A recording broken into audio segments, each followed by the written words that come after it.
பரிசுத்த ஆவியான நம்முடைய ஆவியிலே இருக்கிறார். அந்த ஆவியான தேவன் நம்முடைய சிந்தனையை புதுப்பித்துக் கொண்டிருக்கிற நேரம். You renew your mind. ஆண்டவர் விட்டுக் கொடுங்கள். ஆவியாளர் இதெல்லாம் உங்களுக்கு உணர்த்துகிறாரோ இந்த பாவத்தை விட்டு விடுங்கள் என்று சொல்கிற ஒவ்வொரு பாவத்தையும் விட்டு விடுகிறேன் என்று நீங்க முடிவெடுத்தீர்கள் என்றால் பரிசுத்த ஆவியானவர் உதவி செய்வார். ஆண்டவரோடு பேசுங்கப்பா, நான் என்ன செய்ய வேண்டும்?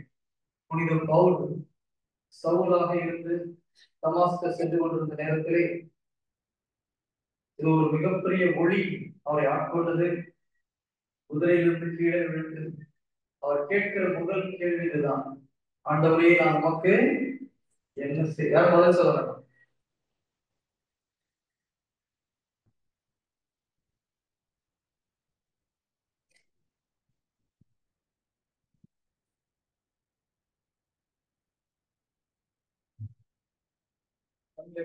கண்களை மூடுங்க. Close your eyes. கடவுள் உங்களோடு பேசுகிற நேரம். அமைதி உறவாக இருக்கிற கடவுள். ஆண்டவரை கேளுங்க, ஆண்டவரே நான் என்ன செய்ய வேண்டும் அப்பா? எத்தனையோ நாட்கள் நீங்க ஆண்டவர்கிட்ட கேட்டிருப்பீங்க, அதை செய்யுங்க இதை செய்யுங்கன்னு சொல்லி. இன்னைக்கு ஒரு நாளாகவே ஆண்டவரே நான் என்ன செய்ய வேண்டும் என்று பவுல் அவர்தான் கேட்டாங்க, ஆண்டவரே நான் என்ன செய்ய வேண்டும்? அதற்கு ஆண்டவர் பதில் கொடுத்தார், நீ போ, அனனியா என்று ஒரு மனிதன் இருப்பான், அவனை சந்தி என்று சொல்கிறார். அவருடைய வாழ்க்கை முற்றிலுமாக மாறுகிறது. இதோ அனனியா அவருடைய வீட்டுக்கு வருகிறார். அவர் ஜெபிக்கும் பொழுது பரிசுத்தாவினால் ஆட்கொள்ளப்பட்டு என்ன செய்ய வேண்டும் மறுபடியும் அவர்கள் கேட்கிறார். சரி, இதுதான் ஒரு மனிதன் கடவுளுக்குள் வருகிறானா இல்லையா என்பதற்கு ஒரு முக்கியமான அறிவு.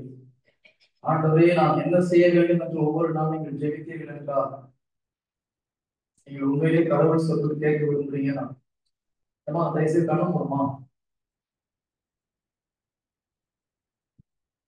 ஜீசஸ் பேசுறது உங்களுக்கு கேட்கணும்னா கண்ணை மூடி உண்மையிலே மனதை ஒருநிலைப்படுத்தி கடவுள் குரல் கேட்கறதுக்கு போக்கஸ் பண்ணணும். அமைதியில் உறவாடுகிற தேவன் மனதை நீங்கள் ஒரு மனப்படுத்தினால் நிச்சயம் பேசுவார். நீங்க பல வேலைக்கு போயிருக்கலாம், ஒவ்வொரு வேலையிலையும் பிரச்சனை வந்திருக்கலாம், குடும்பத்தில் நீங்கள் எதிர்பாராத பிரச்சனைகள் தோல்விகள் என்னென்னமோ நடந்துட்டு இருக்கலாம். காரணம் என்னன்னா கடவுள் விரும்புவதை நீங்க செய்யாம நீங்க ஏதாவது செஞ்சிருக்கீங்க.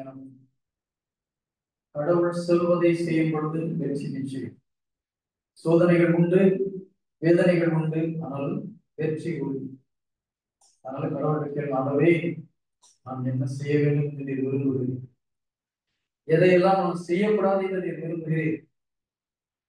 ஆவியானவரை கேளுங்க, எதையெல்லாம் நான் விட்டுவிட வேண்டும் என்று விரும்புகிறேன்.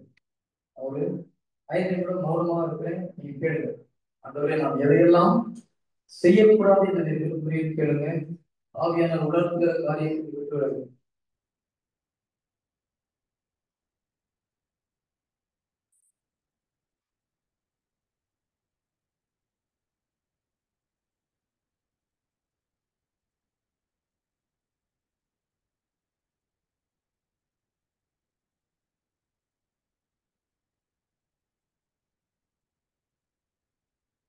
கண்களை மூடி மனதை ஒருநிலைப்படுத்துங்கள்.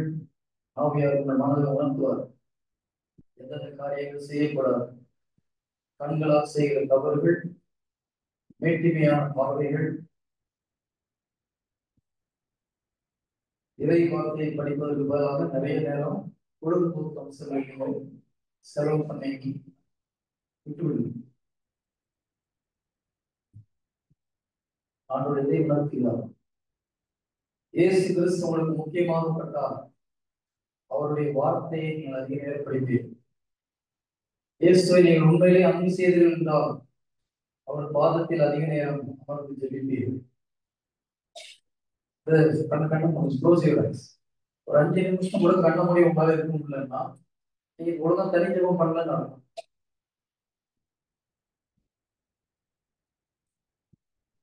கண்களை மூடி இயேசு கிறிஸ்துவை கண் முன்னால் கொண்டு வரும். இயேசு கிறிஸ்து 40 நாட்கள் உண்ணாமல் நோன்பிருந்தார். நமக்கு ஒரு 4 நிமிஷம் கண்ண மூடி ஜெபிக்க முடியாது. ஆனா இயேசுவை அன்பு செய்கிறோம் சொல்லுங்க. உண்மையிலே நீங்கள் இயேசு கிறிஸ்துவை அன்பு செய்கிறேன் என்று சொன்னீர்கள் என்றால் அவர் பாதத்தில் மணிக்கணக்காக நீங்கள் அமர்ந்தாலும் உங்களுக்கு நேரம் போகிறது தெரியக்கூடாது.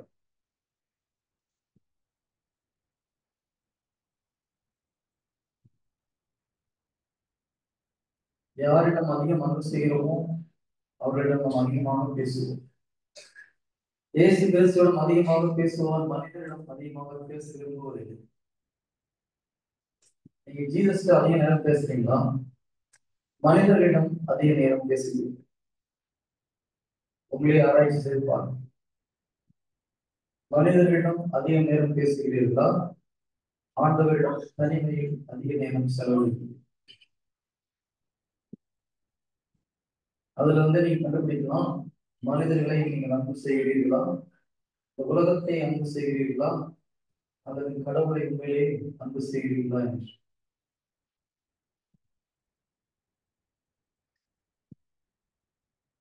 கடவுளிடம் பேசுவான், அதிக நேரம் செலவிடுவான், மனிதனிடம் அதிக நேரம் பேச விரும்புவதில்லை. ஏன்னா அவருக்கு சுவையா இருக்காது. தாவீது அதனாலதான் சொல்ற, ஆண்டவரை சுவைத்து பாருங்க. நீங்க போதும் அம்மான்னு சும்மா வாயில சொன்னா போற, எப்பொழுது உங்களால் மணிக்கணக்காக அவருடைய பாதத்தில் அமர முடிகிறதோ, அது உங்களுக்கு மகிழ்ச்சியாக அமைகிறதோ, அப்பொழுதுதான் நீங்க சொல்லணும், ஆண்டவரை சுவைத்து பார்க்கிறேன்னு சொல்லி. அப்படி இருக்கிறீங்களா? இது இருக்க முடிந்ததுனால் ஆண்டவருக்கு நன்றி சொல்றேன். ஜெபம் ஒரு மகிழ்ச்சிக்குரிய காரியமாக உங்க வாழ்க்கையில் அமைந்தால் ஆண்டவருக்கு நன்றி சொல்றேன். இல்லைன்னா அது நம்ம பயிற்சி செய்யும். ஜெபிக்க ஜெபிக்க ஐயோ இன்னும் நிறைய ஜெபிக்க வேண்டியது இருக்கு என்று ஒரு எண்ணம் தோணும். இன்னும் நிறைய ஜெபிக்கணும் நமக்கு தோணுதுன்னா நம்ம ஜெப வாழ்க்கை சரியா போகலன்னா. இறை வார்த்தை படிக்க படிக்க ஐயோ பைபிளை நிறைய படிக்காம விட்டுட்டு நிறைய படிக்கணும்னு தோணுச்சுன்னா நீங்க பைபிள் ஒழுங்கா படிக்கிறீங்கன்னா, கடமைக்குன்னு படிச்சீங்கன்னா ஒழுங்கா பைபிளை படிக்கல. இயேசு கிறிஸ்துவை அன்பு செய்கிற இறை வார்த்தையை அல்லும் பகலும் படிப்பான் தியானிப்பான். ஒரு நாட்டின் அரசராக இருந்த தாவீது, நான் இரவும் பகலும் ஆண்டவருடைய திருச்சட்டத்தை தியானித்தேன் சொல்கிறார். ஒரு நாட்டை அரசாங்க அரசன் எல்லா பக்கத்திலும் அவருக்கு எதிரிகள் எப்படி அவரை வீழ்த்தலாம் என்று சுற்றி திரிந்து கொண்டிருக்கிற நேரத்தில் அவர் இறை வார்த்தையை படித்துக் கொண்டு, நமக்கு எல்லா வசதிகளிலிருந்தும் நேரம் இருந்தும் இறை வார்த்தையை படிக்கிறோம். யோசிப்பாங்க. அப்படி இல்லைன்னா ஆண்டு மன்னிப்பு போயிடும். அன்பு கூறுவேன் பாட்டு பாடுறோம். உண்மையிலே அன்பு செய்தால் நாம் அதிக நேரம் அவருடைய வார்த்தையை படிப்போம், அதிக நேரம் அவருடைய வார்த்தையை தியானிப்போம், அதிக நேரம் அவருடைய சன்னிதானத்தில் அமர்ந்து அவரோடு உறவாடும். இதெல்லாம் செய்யலைன்னா நம் உண்மையிலே இயேசு கிறிஸ்துவை அன்பு கூறுவேன்.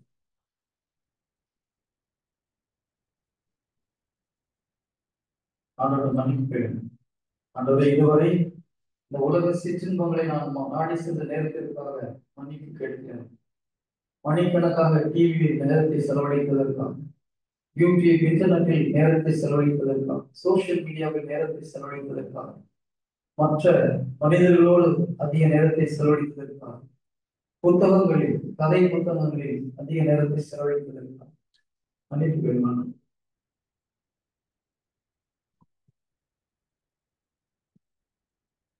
ஒரு முடிவெடுங்க. ஆண்டவரே நீர் போதும், அதையெல்லாம் விட்டு விட நான் கான்சென்ட் சொல்லி ஒவ்வொரு முயற்சியை செய்து நீங்கள் தோற்றிருந்தால் கவலைப்பட வேண்டாம். ஆண்டவர் எந்த ஒரு பாவத்தில் இருந்தும் வெளிவர அவருடைய கிருபை போதும். உன் பலவீனத்தில் என் பலம் பூரணமாக விளங்கும், என் கிருபை உனக்கு போதும் என்று கூறுகிறார். எந்த ஒரு பாவ பழக்கமாக இருந்தாலும் கடவுளிடம் நாம் நேரம் செலவு செய்ய முடியாமல் நாம் மற்ற காரியங்கள் செய்கிற எல்லா காரியத்திலும் வெளிவர கடவுளுடைய கிருபை போதும். கேளுங்க, ஆண்டவரே உடைய கிருபையினால் என்னை நிரப்பும், என் பலவீனத்திலும் கிருபை எனக்கு போதும் அப்பா. Fill me with your grace. கடவுளின் வல்லமை உங்கள் பலவீனங்களில் இறங்கி வரும். எந்த காரியத்தில் நீங்கள் பலவீனமாக இருக்கிறீர்களோ கடவுள் உங்களை அந்த இடத்தில் பலப்படுத்தும். 3 நாள் தியானத்துக்கு வந்து போறது அது போல போறது ஒரு பிரயோஜனம் கிடையாது. எந்தெந்த காரியங்களை கடவுள் கைவிட சொல்கிறாரோ அதை விட்டுவிடும் பொழுதுதான் உண்மையான ஆசீர்வாதம்.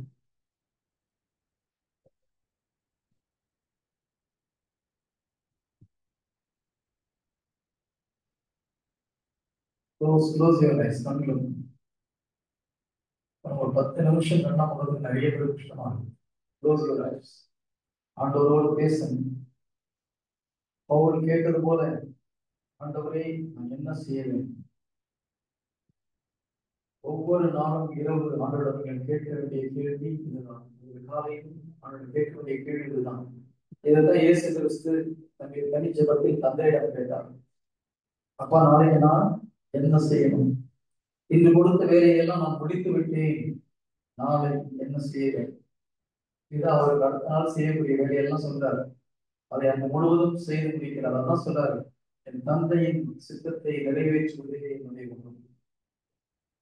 நம்ம கடவுளுடைய பிள்ளைங்கன்னு சொல்லிட்டு தந்தை என்ன சொல்கிறார் என்பதை கேட்கவில்லை என்றால் நாம் இதுவரை பிள்ளைகளாக வாழவில்லை.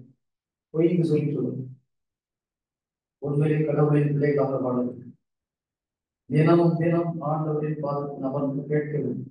ஆண்டவரே நான் என்ன செய்ய வேண்டும்? இன்று நான் என்ன செய்ய வேண்டும்? ஏதாவது உமக்காக நான் செய்ய வேண்டும். பெருமான் ஒரு பாட்டுல பாடுறார் இல்லையா? ஏதாவது செய்ய வேண்டும். ஒவ்வொரு நாளும் ஏதாவது அல்ல, ஆண்டவர் சொல்வதை நாம் செய்ய வேண்டும். அப்பா, நான் என்ன செய்ய வேண்டும்? நான் உணர்ந்து செய்யும். இந்த நிமிடத்தில் உங்களுக்கு எதையெல்லாம் விட்டுவிட படி உணர்த்துகிறார்கள் அதை விட முடிவெடுங்க.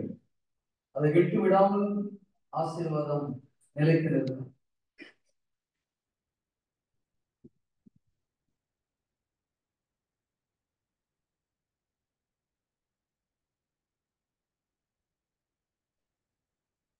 எழுந்து சில நேரம் கடவுளை துதித்து ஒப்பு கொடுப்பாங்க. ஆகவே இந்த பாவத்தை விட்டு அப்பா ஒப்பு கொடுங்க, கடவுளுக்கு விடுதலை கொடுப்பாங்க. எழுந்து எல்லோரும் தெரியும். எழுந்திருக்கவும்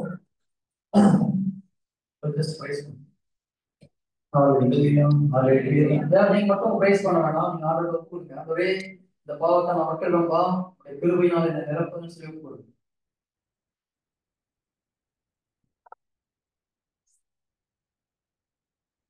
ஆண்டவரே, உடைய கல்வாரி இரத்தம் இதோ உடைய பிள்ளைகள் மேல் திணிக்கப்படட்டும். யார் யார் எல்லாம் பாவத்திலிருந்து வருந்தி மன்னிப்பு கேட்கிறார்கள், கல்வாரி இரத்தம் ஒவ்வொரு மேலும் ஊற்றப்படட்டும், ஒவ்வொரு மேலும் தெளிக்கப்படட்டும். எல்லா பாவக்கட்டுகளும் இயேசு கிறிஸ்துவின் நாமத்தில் உடைக்கிற மாட்டாங்க. Every bondages we break in the mighty name of Jesus. எல்லா அடிமைத்தனங்கள் இயேசு கிறிஸ்துவின் நாமத்தில் முறிந்து போகட்டும். Every addiction we break them in the name of Jesus. Addiction-ஐ கொண்டு வருகிற எல்லா தீய சக்திகளும் இயேசு கிறிஸ்துவின் நாமத்தில் விட்டு வெளியேறும்படி கட்டளையிடுகிறோம். Every spirit of addiction we rebuke in the name of Jesus. ஆவியானவரே, சேவகப்படி ஜெபிக்கிறேன். ஆவியானவரே, கிறிஸ்துவாக விடுதலை உண்டு. ஆண்டவரே, உம்மை ஆட்கொள்ளுமாறு ஜெபிக்கிறேன். இதோ என்னால் முடியவில்லை, இந்த பாவத்தை வெளியே வரக்கூடாது. யாரெல்லாம் பதறுகிறார்களோ ஆண்டவரே, ஒரு அபிஷேகம் அவர்களை இறங்கட்டும். Let your anointing fill them right now. Thank you. ஏதோ பாவத்தை கட்டுகள் உடைக்கப்படுவதற்காக நன்றி. சிந்தனைகள் சுதப்பிக்கப்படுவதற்காக நன்றி. பாவங்கள் உணர்த்தப்படுவதற்காக நன்றி. செலுத்துகிறோம். பாவத்திற்காக மாற்றப்பட்டிருப்பதற்காக நன்றி. ரத்தம் ஒவ்வொருவரும் கிடைக்கப்படும். இதோ இருதயத்தை புதுப்பிக்குமாறு அந்நாளை நான் புதிய ஒரு இருதயத்தை நான் கொடுத்தேன். புதுப்பிக்கும் ஆவியினால் அவர்களை நிரப்புவேன் என்று கூறுகிறேன். கல்லவான இதயத்தை எடுத்துவிட்டு சதையுள்ள இருதயத்தை நான் கொடுப்பேன் என்று கூறுகிறேன். புதிய இருதயத்தை கொடுப்பதற்காக கேளுங்க. புதிய இருதயத்தை கொடுப்பார் கேளுங்க. புதிய இருதயத்தை கொடுங்க.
இதோ ஆவியானவர் உங்கள் இருதயத்தை மாற்றிக் கொண்டிருக்கிறது.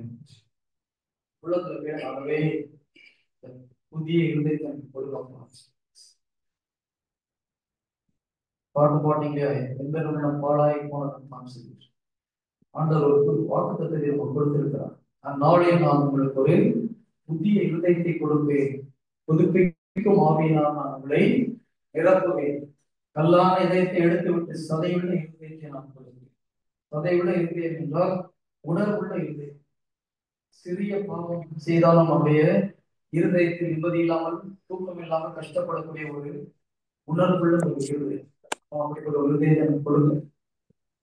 நிறைய பேர் எத்தனையோ பாவம் செய்தாலும் அதை பற்றி கவலைப்படாமல் இருக்கு. அப்படிப்பட்ட ஒரு இருதயம் வேண்டாம். உணர்வுள்ள இருதயத்தை எனக்கு கொடுங்க. புதிய ஒரு இருதயம். புனித மார்கரெட் மேரி அவர்கள் காண்பதான் செய்யறார். அவருடைய இதயத்தை எடுத்து தன்னுடைய இருதயத்தில் வைத்து மீண்டும் அவருக்கு திருப்பி கொடுத்தார். அக்கினி ஜுவாலையாக புனித மார்கரெட் மேரி அவருடைய இருதயம் ஜொலித்தது. அன்பினால் பற்றி எரித்து அவருடைய இருதயம் அன்பினால் பற்றி எரிக்கும் சொல்லி கூப்பிடும். நம்ம ஜெபிக்கிறோம், இயேசுவே என் இருதயம் உம்முடைய இருதயம் போல மாறட்டும். உணர்ந்து சொல்லணும், இயேசுவே என் இருதயம் உம்முடைய இருதயம் போல மாறட்டும். ஆண்டவரே, இயேசுவே என்னுடைய இருதயம் உம்முடைய இருதயம் போல மாற்றி போடுங்கப்பா. இயேசுவே என் இருதயம் உம்முடைய இருதயத்தை போல உமது அன்பினால் பற்றி எரிய செய்யுங்க. இருதயத்தில் உமக்கு பிரியமில்லாத எல்லாம் பரலோக அக்கினியினால் பற்றி எரியட்டும், எரிந்து போகட்டும். எல்லாம் இருதயத்திலிருந்து எரிந்து போகட்டும். நன்றி இயேசுவே, இருதயத்தை புதுப்பிப்பதற்காக நன்றி, கொடுப்பதற்காக நன்றி. ஆமென்.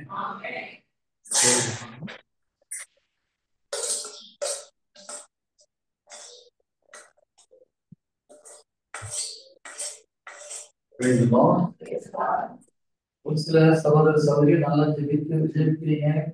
கடவுளுடைய ஐக்கியத்தை உணரக்கூடிய பிரசன்ஸ் சொல்றீங்க. ஒரு சிலருக்கு இல்லையா, ஏதாவது ஸ்டேஜ் ப்ரோக்ராம் நடக்கும். சரி, ஒரு 5 நிமிடம் உங்களால கண்ணன் முடிக்க முடியலன்னா ஒன்றா ஜெயிக்க வேணாம். தனிமையில் கடவுளோடு நம்ம ஜெபிக்க முடியாத ஒரு 1 மணி நேரம் ஒரு இடத்துல உட்கார்ந்து கண்ணை மூடி ஆண்டவரோடு பேச முடியாத எத்தனை பேர் இருக்கீங்க? ஒரு 4 பேர் உண்மையை சொல்லுங்க. மற்றெல்லாம் எல்லாம் புனிதர்களா இருக்கிறாங்க. முதல்ல நீங்க இங்க வாங்க, அங்க போயிடும். நீங்க டெய்லி 1 மணி நேரம் அமைதியா உட்காந்து கடவுளோட ஜெயிச்சீங்கன்னா ஒரு பயணம் கடவுள் அன்பினால் பற்றி எரிந்து கொண்டிருக்கும். ஜெபம் என்ன தெரியுமா? ஓகே, ஜெபம் நான் கடைசியில் தப்பான கொஞ்சம் நாளைக்கே ஒரு 5 ரூபா இன்னைக்கு விட்டுருங்க, கடைசியில் இருக்கு சொல்லுவோம். மறுபடியும் நீங்க தான் பின்னால இருக்குங்க. ஜெபம் என்னது? கடவுளோட பேசுறது. ஜெபமான ஒரு ஜெபமா 5 ரூபா சொல்லக்கூடாது. ஜெபமாலே ஒரு ஜெபமா நிறைய பேர் பாக்குறாங்க. எந்த கோர்ஸ் தான் என்னன்னு கேட்டீங்க. ஜெபமாலை பற்றி பேசுறாங்க. ஜெபமாலை ஒரு ஜெபமா? ஜெபம் இல்லையா?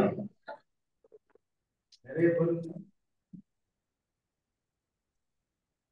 ஜெபமாலை ஒரு பக்தி முயற்சி. பாத்தீங்களா? இது ஜெபம் கிடையாது. நல்லதா கேட்டதா? ரொம்ப நல்லது.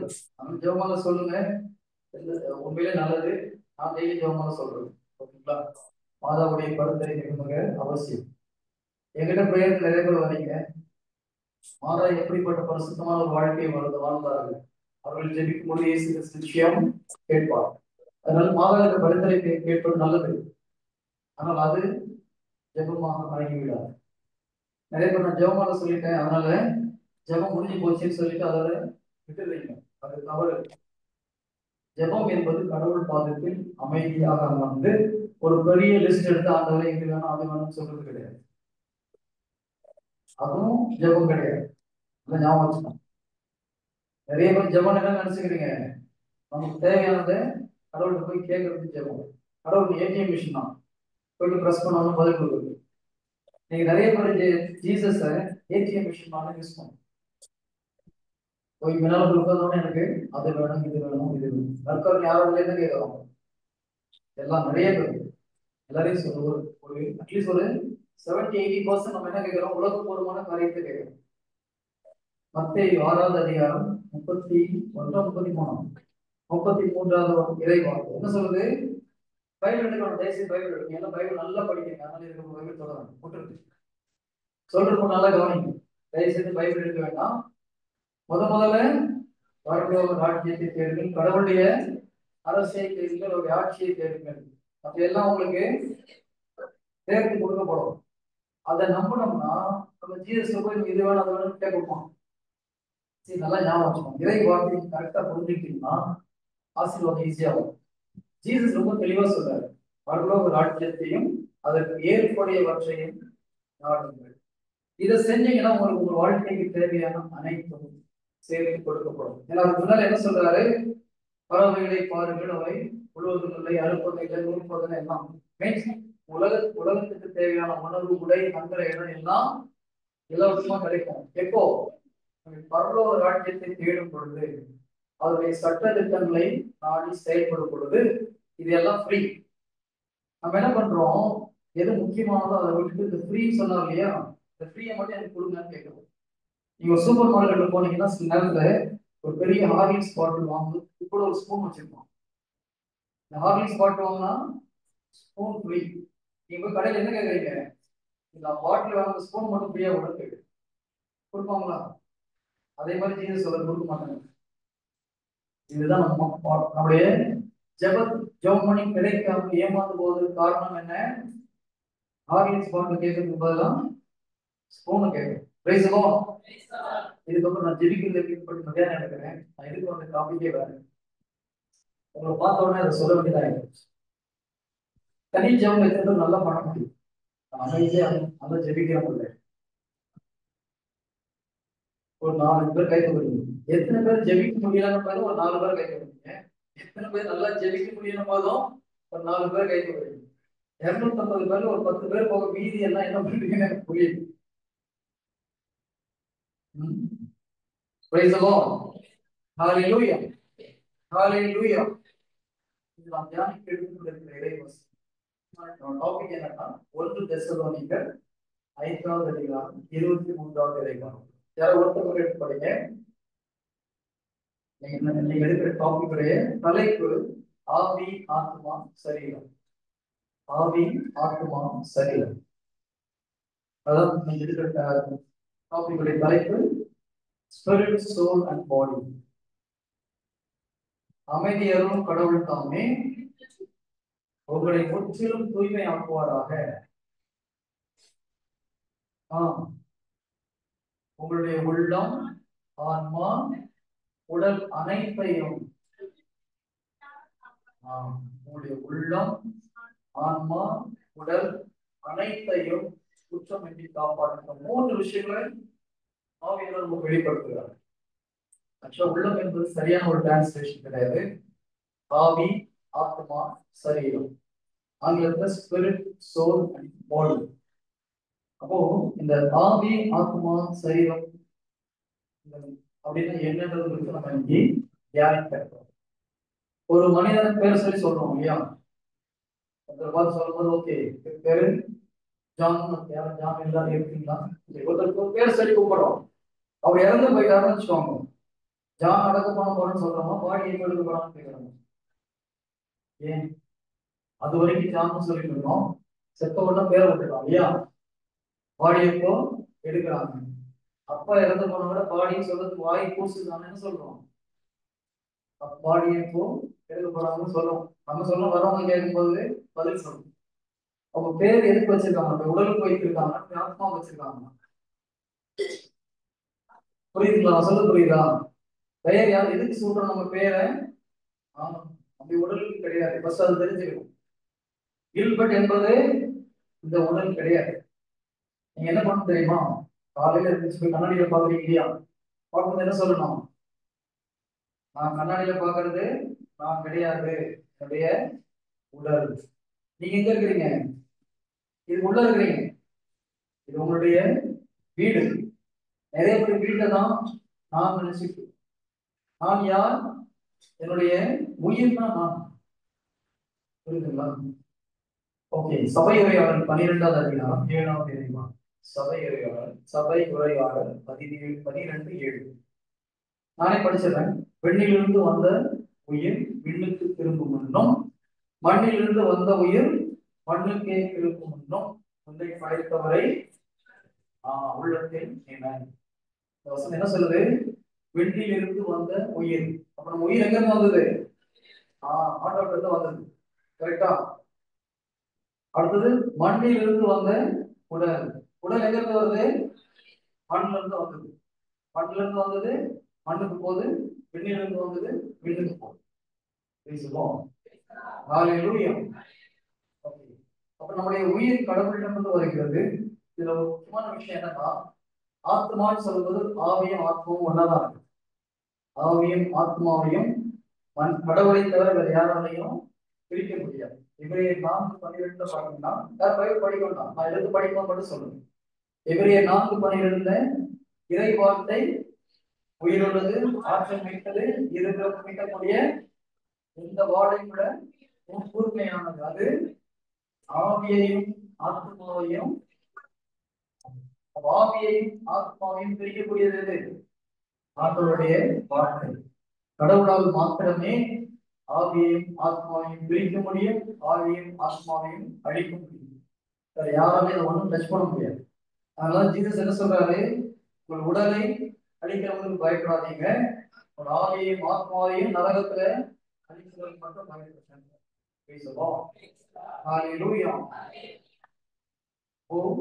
ஆத்மான்னு சொல்லும்போது ஆத்மாக்குள்ள என்ன இருக்குது? ஆவியை சேர்ந்துதான் இருக்கு. ஒரு மனிதன் இறந்த அப்புறம் உயிர் போச்சுங்க, ஆத்மா எங்க இருக்கு யாராவது சொல்ல முடியுமா? இல்ல ஆத்மா போயிடுச்சு உயிர் இங்கதான் சொல்ல முடியுமா? ரெண்டு சேர்ந்துதான் போகும். இல்லையா? ஒரு முட்டை எடுத்துக்கோங்க. முட்டைக்கு ஒரு ஓடு இருக்குது, ஒரு வெள்ளை கரு இருக்குது, உள்ள ஒரு மஞ்சள் கரு இருக்குது.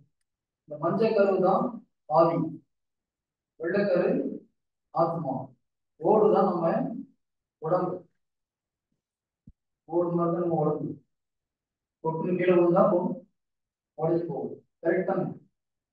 ரோட்ல நடந்து போறாங்க, திடீர்னு பொத்தல் கீழே வந்து இறந்து போறாங்க. சின்ன ஆக்சிடென்ட்ல ஒரு நிமிஷத்துல உயிர் போயிருக்கு. ஓடு போன்ற வாழ்க்கை தான், புல்லை போன்றதுன்னு சொல்லி பைபிள் சொல்லு. உலர்ந்து போன்ற பூவை போன்றது மனிதனுடைய வாழ்க்கை. சோ இந்த உடல் ஒரு நிமிஷத்துல அழிந்து போகக்கூடியது. ஆனால் நம்முடைய ஆத்மா என்றும் அழியாது. எதுக்கு முக்கியத்துவம் கொடுக்குறோம்? நம்ம உடலுக்கு கொடுக்குற முக்கியத்துவத்தை நம்முடைய ஆத்மாவுக்கு கொடுக்குறோமா? நீங்களே கேட்டு பாருங்க. யார் சொல்லல, யோசிச்சு பாருங்க. எவ்வளவு நேரம் குடிக்கிறது நம்ம எடுத்துக்கிறோம், எவ்வளவு நேரம் ட்ரெஸ் பண்றதுக்கு எடுத்துக்கிறோம், எத்தனை விதமான ட்ரெஸ் நம்ம பண்றோம், எத்தனை விதமான நகைகளை போடுறோம், கண்ணாடி முன்னால எவ்வளவு நேரம் நிற்கிறோம், தலை வரது எவ்வளவு நேரம் ஆகுது,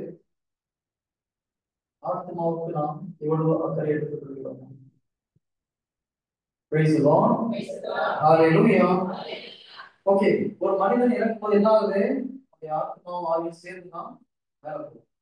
இப்போ ஒருத்தர் இறந்து போயிட்டாரு, நம்மளே வச்சுக்கோங்க, தெளிவாக இறந்தான் ஆகணும் இல்லையா? என்பதை நல்லா போயிட்டு எதுக்கு நம்ம சாவப்பட்டு பேசுறீங்க? பேசுறோமோ பேச முடியாது, வருமா வராதா? வரும், கட்டாயம் வரும். பேசுவோம். அது கூட பிரதர் சொன்னாங்க, இறந்து போனா மோட்சத்துக்கு போயிடலாம். ஒரு நல்ல ஸ்டோரி சொல்லட்டுமா? டெல்லியில ஒருத்தர் ஊழியக்காரோட வேலை என்ன தெரியுமா? காலையில இருந்துச்சு ஆட்டோ ஒரு இடத்துக்கு சொல்ல போவார். அந்த இடத்துல போயிட்டு ஜீசஸ் காமிப்பார். அந்த ஆள்கிட்ட போயிட்டு நீ சொல்லு அப்படின்னு சொல்றாரு. நேரம் போய் கட்டி, இன்னைக்கு செத்தா நீ எங்க போன்னு கேட்டு ஓடிக்கிறார். என்ன சொல்றாரு? ஆவியான யாருக்கு சொல்றாரோ அவர்கிட்ட போயிட்டு ஒரு தட்டு தட்டிட்டு இன்னைக்கு செத்தா எங்க போன்னு கேட்டு ஓடிக்கிறாரு. ஒரு குருவானோட அந்த மாதிரி செய்ய சொன்னார். இவர் நேரம் போயிட்டு ஒரு குருவானோட தொட்டு தட்டி, ஃபாதர் நீங்க செத்தீங்கன்னா எங்க போவீங்கன்னு கேட்டு ஓடிக்கிறார்.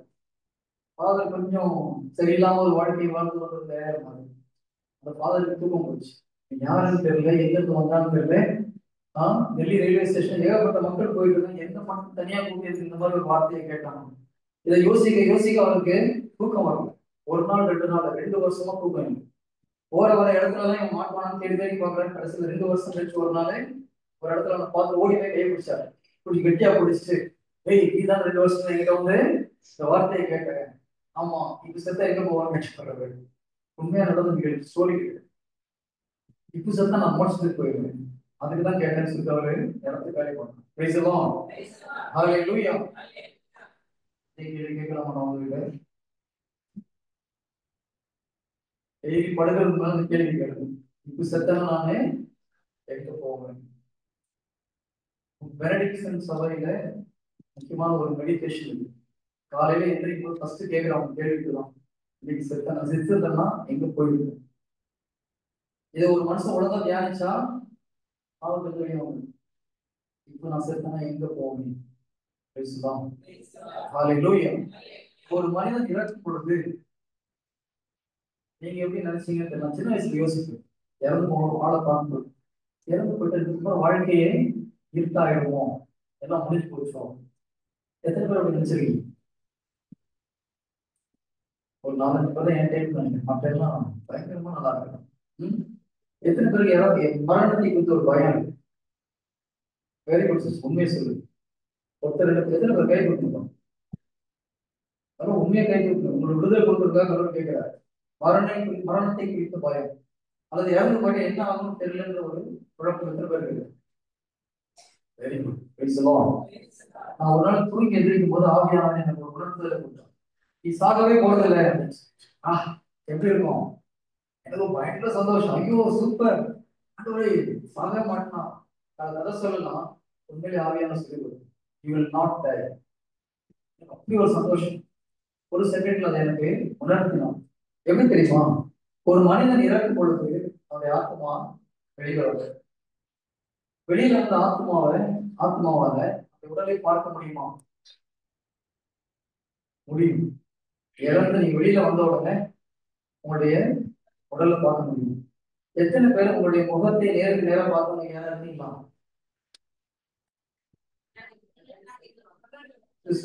ஆவியா வந்திருக்கீங்களா? முகத்தை நேருக்கு நேரம் பார்த்தீங்கன்னா இறந்து போயிட்டீங்கன்னு அர்த்தம். எப்போ முறை நம்ம இறந்து வெளியில வரணும், ஆவி வெளியே வரணும், அப்பதான் நம்ம முகத்தை நேருக்கு நேரா பார்க்க முடியும். Praise the Lord. Hallelujah. இதுவரைக்கும் உங்க முகத்தை நீங்க பார்த்தது கிடையாது.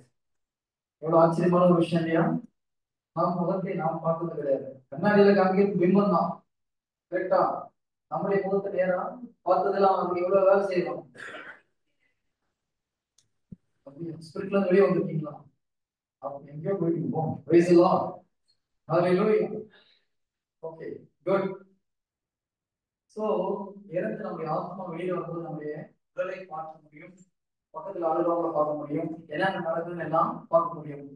இறந்தப்புறம் ரெண்டு பேரும் திட்டத்தையும் நம்ம பார்க்க முடியும். போய் சேர்ந்துட்டாங்க, நல்ல வேலை. இவ்வளவு நாள் இழுத்துட்டு கிடந்தா போனது நல்லா நல்லதா போச்சு. ரெண்டு பேர் பேசுவாங்க இல்லையா, அதெல்லாம் பார்க்க முடியும். இப்பதான் நமக்கு தெரியும், ஆஹா இத்தனை நாள் பயங்கரமா கவனிச்சா இருந்தது, எல்லாம் சுத்துதான் எவ்வளவு வேலையானது புரியும். Praise the Lord. Hallelujah. இப்போ உங்களை சுற்றி நடப்பது உங்களுக்கு தெரியுதா தெரியலையா? சரி, ஆத்மா வெளியில வரும்போது நமக்கு அந்த உலகம் ஆசபாசம் கொஞ்ச நேரம் இருக்கும். ஆனா சிறிது நேரத்தில் இந்த ஆத்மா கொஞ்சமா மேல அப்படியே ரைஸ் ஆகும். எது அந்த மேல எழுதுது தெரியுமா?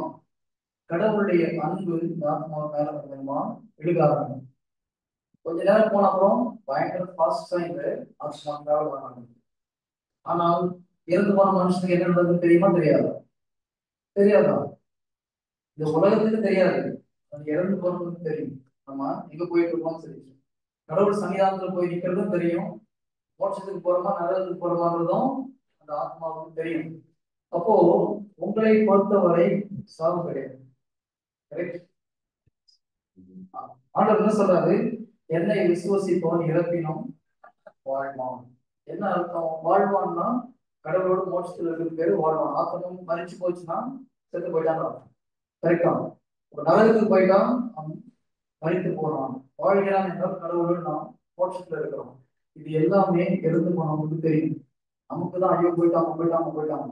அவங்களுக்கு அவங்களுடைய ஆத்மா எங்க போயிட்டு இருக்கு, யாரை பாக்குறாங்க, என்ன நடக்குது, எல்லாம் அவங்களுக்கு தெரியும். Praise the Lord.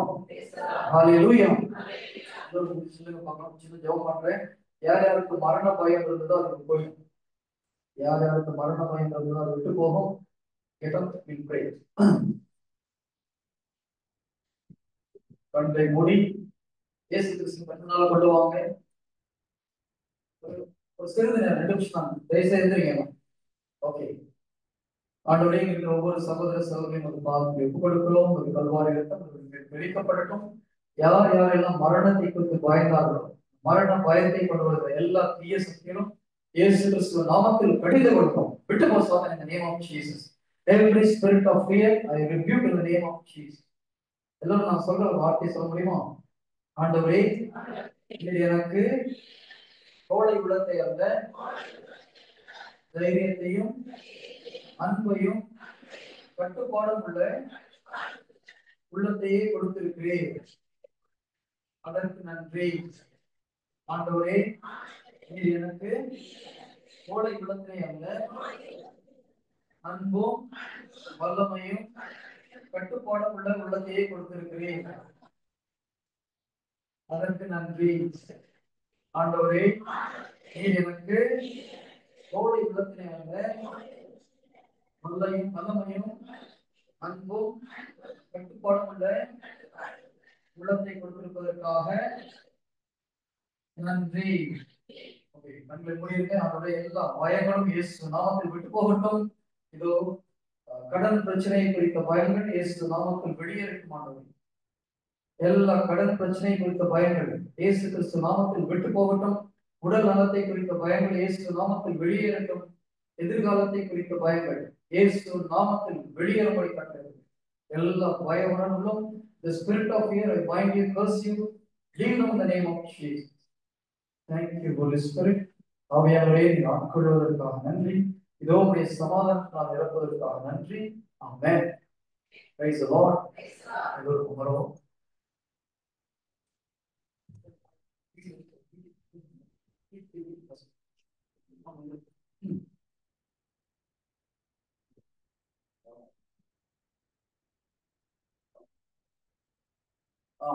சோ ஆவி ஆத்மா சரீரம் சொல்றோம். அப்போ நம்முடைய ஆவி எல்லாத்துக்குள்ள ஆவி இருக்குது. அதை சுத்தி என்ன இருக்குது? ஆத்மா, அதுக்கு மேல உடல். ஒரு மனிதன் சொல்லும் போது நம்ம பார்க்கறது உடலை பார்க்கிறோம் இல்லையா? ஆத்மாவையும் ஆவியாரும் பார்க்க முடியாது. கரெக்டா? யாராவது பார்க்க முடியுமா ஆத்மாவையும் ஆவியும்? ஓகே, ஸ்பிரிச்சுவல் ஐஸ்ல பார்க்கலாம். மற்றபடி ஆத்மா ஆவி பார்க்க முடியாது. இப்போ ஒரு மனிதன்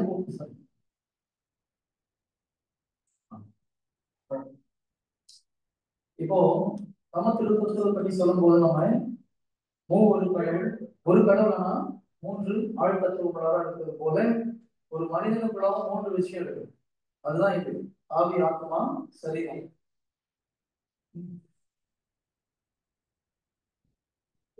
ஓகே, இந்த கிரீன் கலர் போட்டு ஒருத்தர் இருக்காரு இல்லையா, அது நம்முடைய உடலை குறிக்கிறது. அதுக்கு அடுத்தபடி நம்முடைய ஆத்மாவை குறிக்கிறது. மூன்றாவது நம்முடைய ஆவியை குறிக்கிறது. இது ஒன்னுடைய ஃபங்க்ஷன் என்னன்னு தெரியும். ஒவ்வொன்றும் என்னென்ன செய்யுதுன்னு தெரிஞ்சதுனாதான் நான் யாருன்னு நமக்கு தெரியும். கரெக்டா? நான் யாருன்னு தெரிஞ்சுக்கணும், தெரிய வேண்டாமா? Very good. முதல்ல இந்த உடல், இந்த உடல்ல நம்ம 5 வகையான சென்சஸ் இருக்கு இல்லையா, உணர்வுகள். 5 சென்சஸ் சொல்றது, 5 புலன்கள். என்னெல்லாம் 5 புலன்கள் தான்? கண்ணு, காது, வாய், மூக்கு, உடல். இந்த ஸ்பரிசம் சொல்லுவாங்க, டச். ஓகேங்களா? அப்ப நம்முடைய 5 சென்சஸ் இருக்கு. 5 புலன்கள் நமக்கு கடவுள் கொடுத்திருக்கிறார். இதை வச்சு நம்ம இந்த உலகத்தில் நடக்கிறதுலாம் என்னன்னு கண்டுபிடிக்கணும் இல்லையா? கண் இல்லாதவங்க என்ன பண்றாங்க, காதை வச்சு மூக்கு வச்சு என்னென்ன பக்கத்துல நடக்கிறது கண்டுபிடிக்கலாம். காது கேட்காதவங்க பார்க்கறதை வச்சு கண்டுபிடிக்கலாம். நம்மளுக்கு 5 புலன்கள் இருந்தாலும் 2 புலன்கள் ரொம்ப ரொம்ப முக்கியம். எதெல்லாம்? கண்ணும் நாக்கு ரொம்ப சரி, கண்ணும் காது ரொம்ப முக்கியம். ஆண்டவர் என்ன சொல்றாரு, நீங்கள் எந்த மனநிலையில் கேட்கிறீர்களோ அதை குறித்து கவனமாக இருக்கு. எதை கேட்கிறோம், எந்த மனநிலையில கேட்கிறோம்ன்றது ரொம்ப முக்கியம். நான் உங்களுக்கு பேசிட்டு இருக்கேன், எல்லாரும் ஒரே மனநிலையில கேட்கல. ஒரு சிலர் எப்படினாலும் கீழே இறங்குவான்னு நினைச்சு கூட கேட்கலாம், பார்க்கலாம் இல்லையா? எந்த மனநிலையை நீங்க கேட்கறீங்கிறது ரொம்ப முக்கியம். அதை பொறுத்துதான் உங்களுடைய வார்த்தை உங்கள் வாழ்க்கையில் கனி கொடுப்பதும் இல்லாம இருப்பது எங்க யார்கிட்ட இருக்குது. நீங்க எந்த மனநிலையில் கேட்கிறீர்களோ அதை பொறுத்து இருக்கு. அதே போல நீங்க எதை பார்க்கிறீர்களோ அதை பொறுத்து உங்க வாழ்க்கை, உங்களுடைய சிந்தனைகள் மாறும் இல்லையா? நம்ம கல்வாரி சிலுவையில இயேசு தொங்குற காட்சியை பார்த்துட்டு இருக்கும்போது என்ன மனசுல வருது? நமக்காக இவ்வளவு கஷ்டப்பட்டாரே ஆண்டவர், நம்ம உருப்படியா ஒன்றும் செய்ய மாட்டேங்கிறேன்னு மனசுல வரும். வருதா வரலையா? எனக்கு அடிக்கடி அப்படிதான் வரும். புரியுதுங்களா? ஓகே, ஒவ்வொருத்துக்கும் ஒரு மாதிரி வரலாம். நல்ல கடவுளை குறித்த ஒரு எண்ணங்கள், அவர் நமக்காக பட்ட பாடுகள் நம்முடைய ஞாபகத்துக்கு வருது. சினிமா பார்த்தா என்ன வருது? நம்மளும் கொஞ்சம் ஜாலியா ஊர் சுத்தலாம்னு வருது. புரியுதுங்களா? நீங்கள் எதை பார்க்கிறீர்களோ அதை குறித்து உங்களுடைய எண்ணங்கள் மாறும். எதை கேட்கிறீர்களோ அதை குறித்து உங்களுடைய எண்ணங்கள் மாறும். ஏவாள் அந்த விளக்கப்பட்ட கனியினால் மரத்துக்கு நிலவிடலாம் இல்லையா? அவங்க செஞ்ச முதல் தப்பு என்னது? போகக்கூடாத இடத்துக்கு போனாங்க, பார்க்கக்கூடாத பார்த்தாங்க. நம்மளும் போகக்கூடாத இடத்துக்கு போனா என்ன ஆகும்? பாவத்தில் விடுவோம். பார்க்க கூடாததை பார்த்தோம்னா பாவத்தில் விடுவோம். மூன்றாவது என்ன பண்ணாங்க? கேட்கக்கூடாத கேட்டாங்க. கேட்டா சாத்தா பேசிட்டு இருந்து கேட்டுருந்தான். நம்ம கடவுள் சொல்றது கேட்கணுமா, இதை வார்த்தையை கேட்கணுமா, சாத்தா சொல்றது கேட்கணுமா? எதெல்லாம் செய்யக்கூடாது அதெல்லாம் தேவன் செய்யறாரு.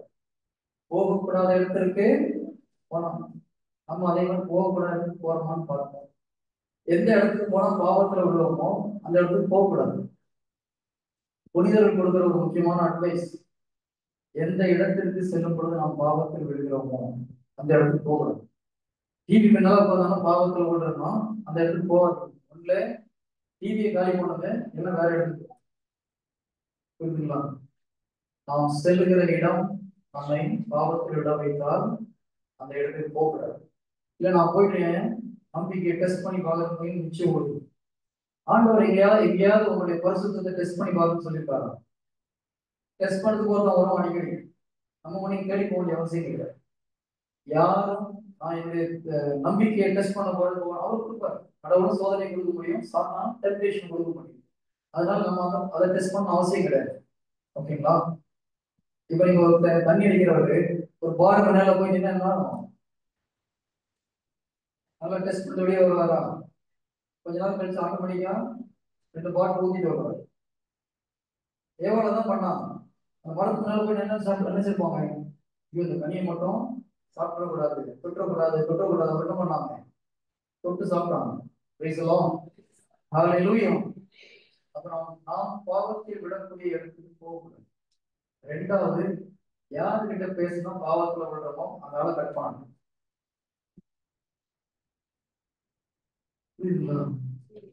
பாவ சூழ்நிலையை நாம் விட்டுவிட வேண்டும். எந்த இடத்துக்கு போவது பாவத்தில் விடுமோ அந்த இடத்துக்கு போகக்கூடாது. எந்த மனிதரோடு நாம் பேசும் பொழுது பாவத்தில் விடுகிறோமோ அந்த மனிதனுடைய உறவை அப்படியே கட் பண்ணணும். 100%. அது யாரா இருந்தாலும் சரி.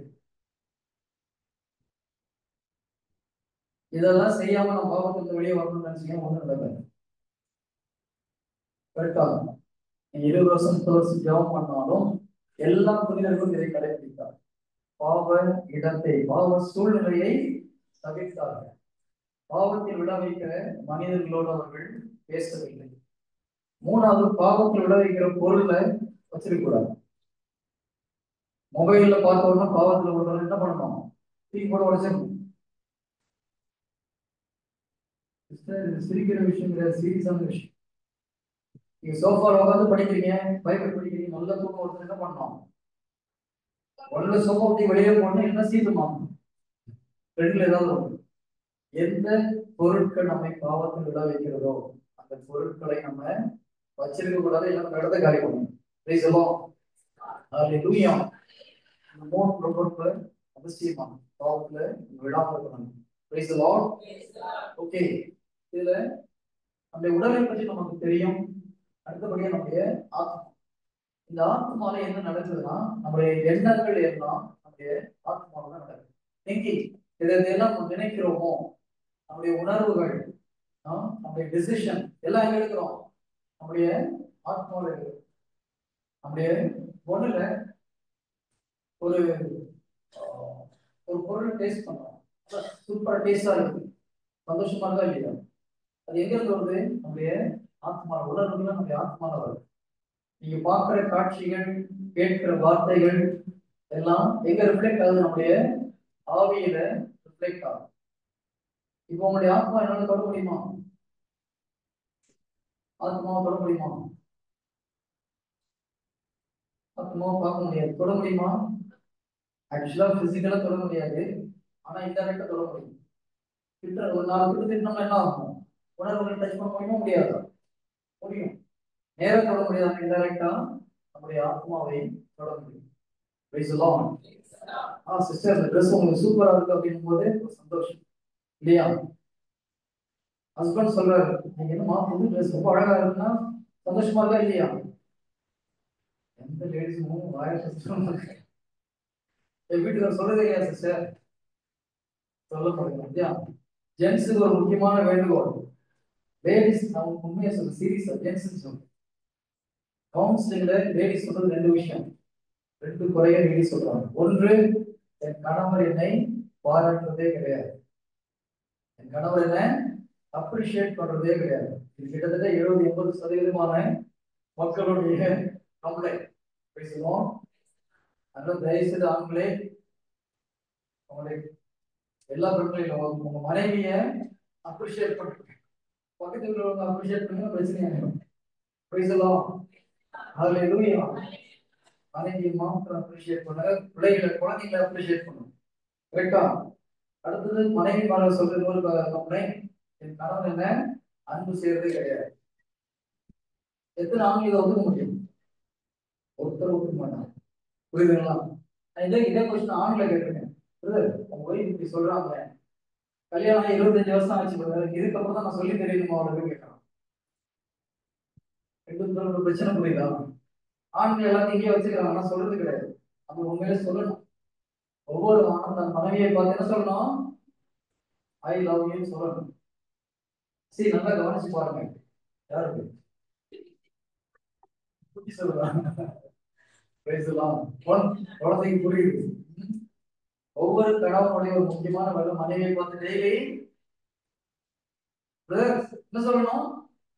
ஐ லவ் யூ சொல்லணும்.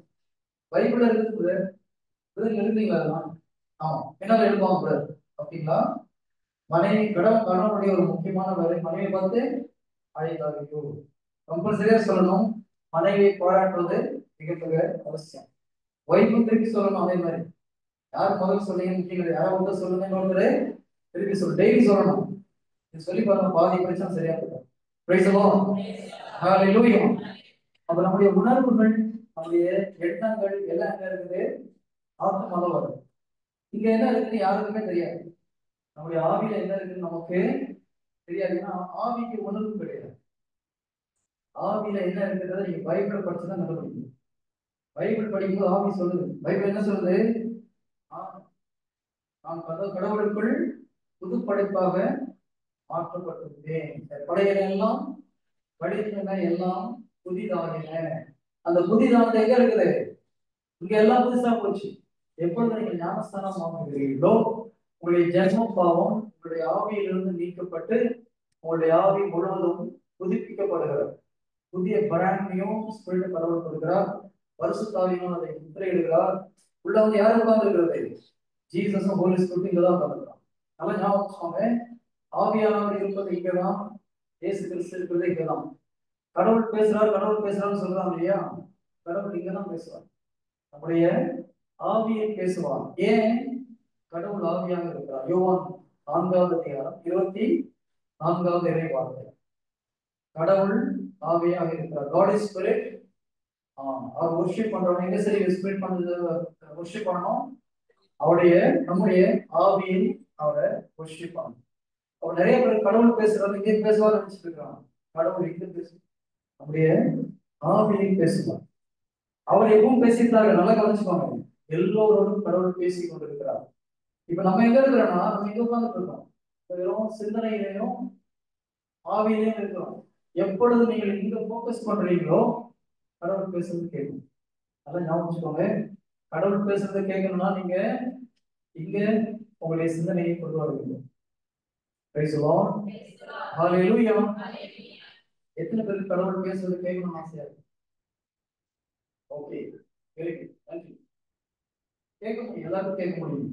சரி, கடவுள் எல்லோரும் பேசி, நிறைய பேர் நினைக்கிறாங்க ஆண்டுடைய ஒரு காது இருக்கா, கண்ணு இருக்கா, நம்மளுக்கு காதை படிச்சவங்க ஒரு காது இருக்காதான், எல்லாம் இருக்கும். அவர் பேசிட்டு தான் இருக்கிறார் நம்மளோட. நமக்குதான் ஆவிக்குரிய காதுகள் திறக்கப்படவில்லை. நம்ம இங்க இங்க வரோம்னு நினைச்சிட்டு இருக்கோம், இங்க பேசுவாருன்னு பார்த்துட்டு இருக்கோம். ஆண்டவர் அங்கு பேசுவதில்லை, நம்முடைய ஆவியை பேசுகிறார். எப்பொழுது நம்ம ஆவிகளை நம்முடைய ஆவியில உருவப்படும் பொழுது அவர் பேசுவது நமக்கு கேட்கும். எப்படி அதை நம்ம செய்யறது நம்ம பின்னால பார்க்கலாம். இப்ப நமக்கு தெரிந்து கொள்ள வேண்டியது, மனிதனுக்கு 3 விஷயம் இருக்குது, ஆவி, ஆத்மா, சரீரம். நம்முடைய சரீரத்தினோடு நமக்கு தெரியும், ஆத்மால நம்முடைய எண்ணங்கள், உணர்வுகள், முடிவு எடுக்கிறது எல்லாம் எங்க எடுக்கிறோம், ஆத்மால எடுக்கிறோம். ஆவியில என்னென்ன இருக்குன்றது நம்ம பைபிள் தான் படிக்கும் போது நம்ம அடுத்த கிளாஸ் நான் கண்டினியூ பண்றேன், அப்புறம் நம்ம கண்டுபிடிக்கணும். பிரைஸ் தி லார்ட், ஹalleluya.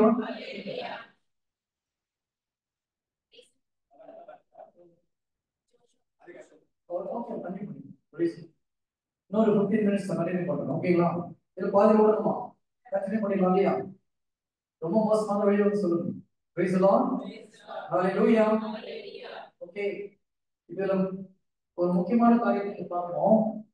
நம்ம யோவான் 3வது அதிகாரம் 3வது இறை வார்த்தை 5வது இறை வார்த்தை. நிக்கோதேமு ஒருத்தர் ஜீசஸ் போய் கேட்கிறார், ஆண்டவரே பரலோக ராஜ்யத்துக்கு போறது எப்படின்னு சொல்லி. ஜீசஸ் என்ன சொல்றாரு, மறுபடியும் பிறந்தால் அன்று யாரும் என்ன சிறை ஆட்சியை காண முடியாது. 6வது வசனத்துல என்ன சொல்றாரு, 5 படிங்க, 5 யோவான் 3:5 படிங்க.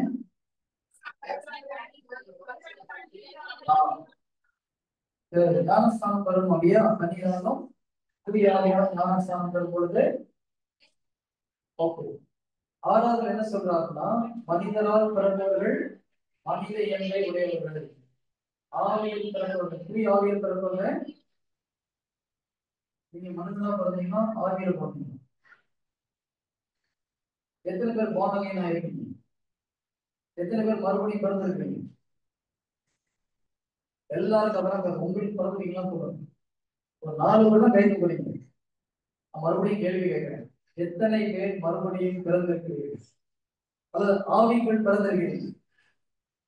நிறைய பேருக்கு புரியுது, இங்கதான் பிரச்சனை. நல்லா ஞாபகம் வச்சுக்கோங்க, பைபிள் ஒரு இறை வார்த்தை இருக்குது. என்னுடைய மக்கள் அறியாமையினால் என்னுடைய மக்கள் அறியாமையினால் அழிந்து போகிறார். இதான் சொல்றாங்க. மக்கள் அறியாமை, என்ன அறியாமை? இறை வார்த்தையை அறியாதனால அழிந்து போறாங்கன்னு சொல்லி சொல்றாரு. அப்ப நமக்கு முதல்ல மறுபடியும் பிறகுன்னா என்னன்னு தெரியணும் இல்லையா? அப்பதான் நம்ம ஆவிக்குள்ள பிறந்துட்டோமா இல்லையான்னு தெரியும். சரி, நம்ம முதல்ல தாய் தந்தையுடைய முயற்சியினால பிறக்கிறோம். கடவுள் தான் குழந்தையை உருவாக்குறார். இருந்தாலும் ஒரு கணவன் மனைவியோட உதவியோடு ஒரு குழந்தை பிறக்கிறது. நம்ம உடல்ல ஊனியர்கள் பிறக்கிறோம். எப்பொழுது நாம் ஞானஸ்தானம் வாங்குகிறோமோ, அந்த ஞானஸ்தானம் வாங்குறது ஒரு சடங்கு, ஆனால் ஒரு திருவருட்சாதனம். அது முக்கியமான விஷயம். எப்பொழுது இயேசு கிறிஸ்துவை நாம் சொந்த ரட்சகராக ஏற்றுக்கொண்டு இவரோட தான் எனக்கு ரட்சிப்பு உண்டு, என்னுடைய பாவத்துக்காக இவர் இறந்து உயிர் பிறந்தார் அப்படின்றத நம்பி அறிக்கை செய்யும் பொழுது நாம் ஒரு புதிய படைப்பாக மாற்றப்படுகிறோம், ஆவிக்குள்ளாக பிறக்கிறோம். எப்பொழுது இயேசுவை நீங்கள் ரோமர் 10 10வது வசனத்தை படிக்கும். இயேசுவே ஆண்டவர் என வாயால் அறிக்கை செய்து இறந்த அவரை கடவுள் உயிர்த்தெழச் செய்தார் என்று உள்ளூர் நம்பினால் நீங்கள் மீட்பு பெறுவீர்கள். அப்படியா?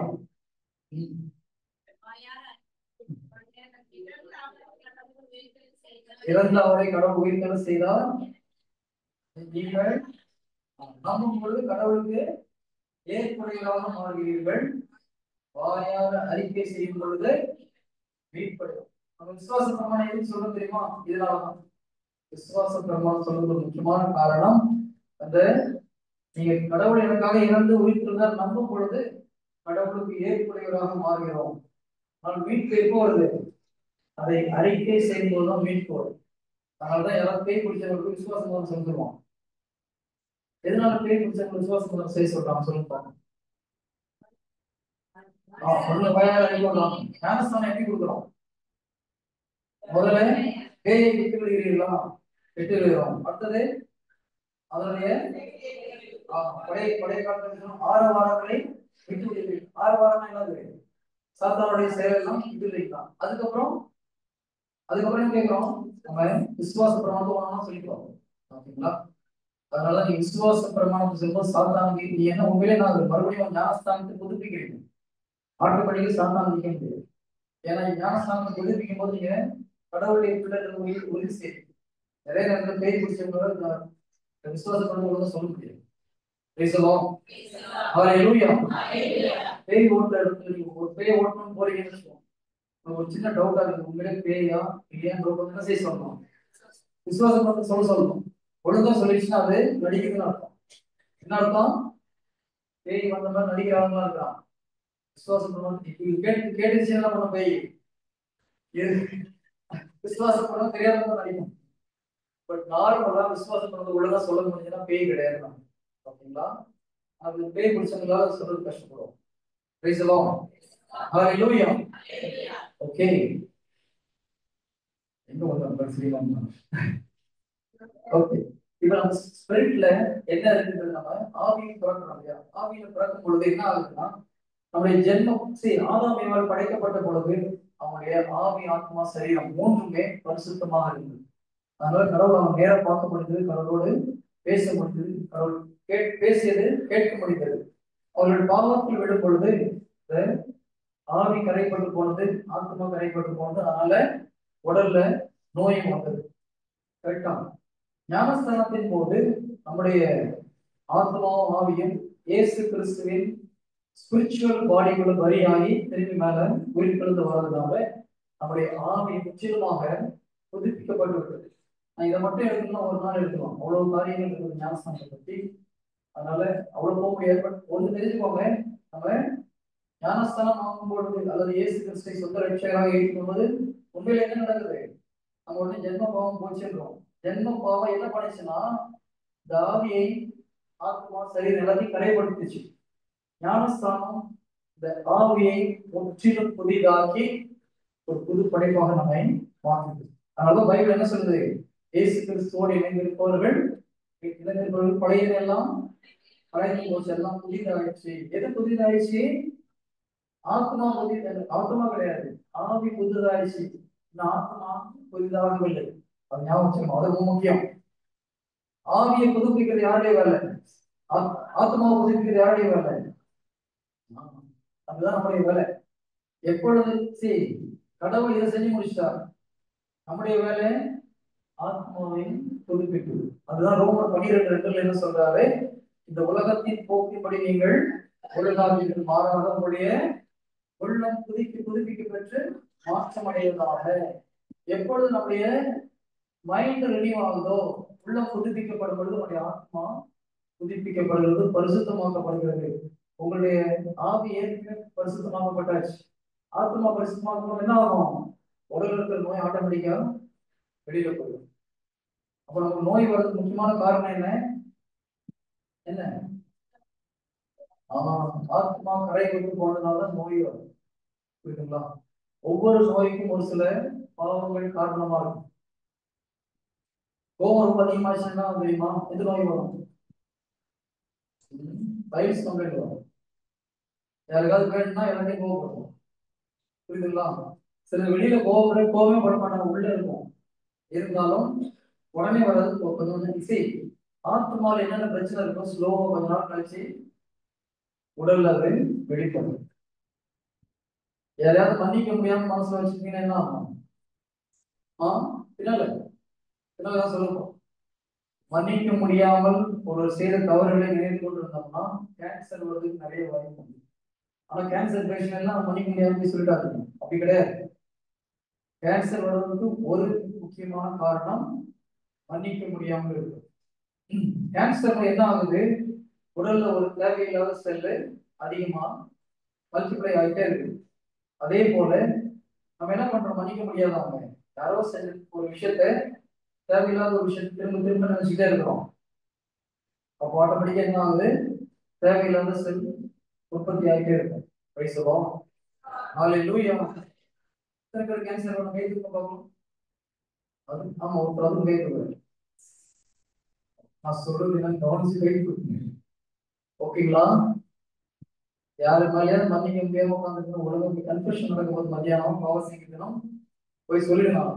இதெல்லாம் கோவம் இருக்காது, எல்லாத்தையும் விட்டுருவேன். இல்லைன்னா கீழே ஒரு போக இருக்கு.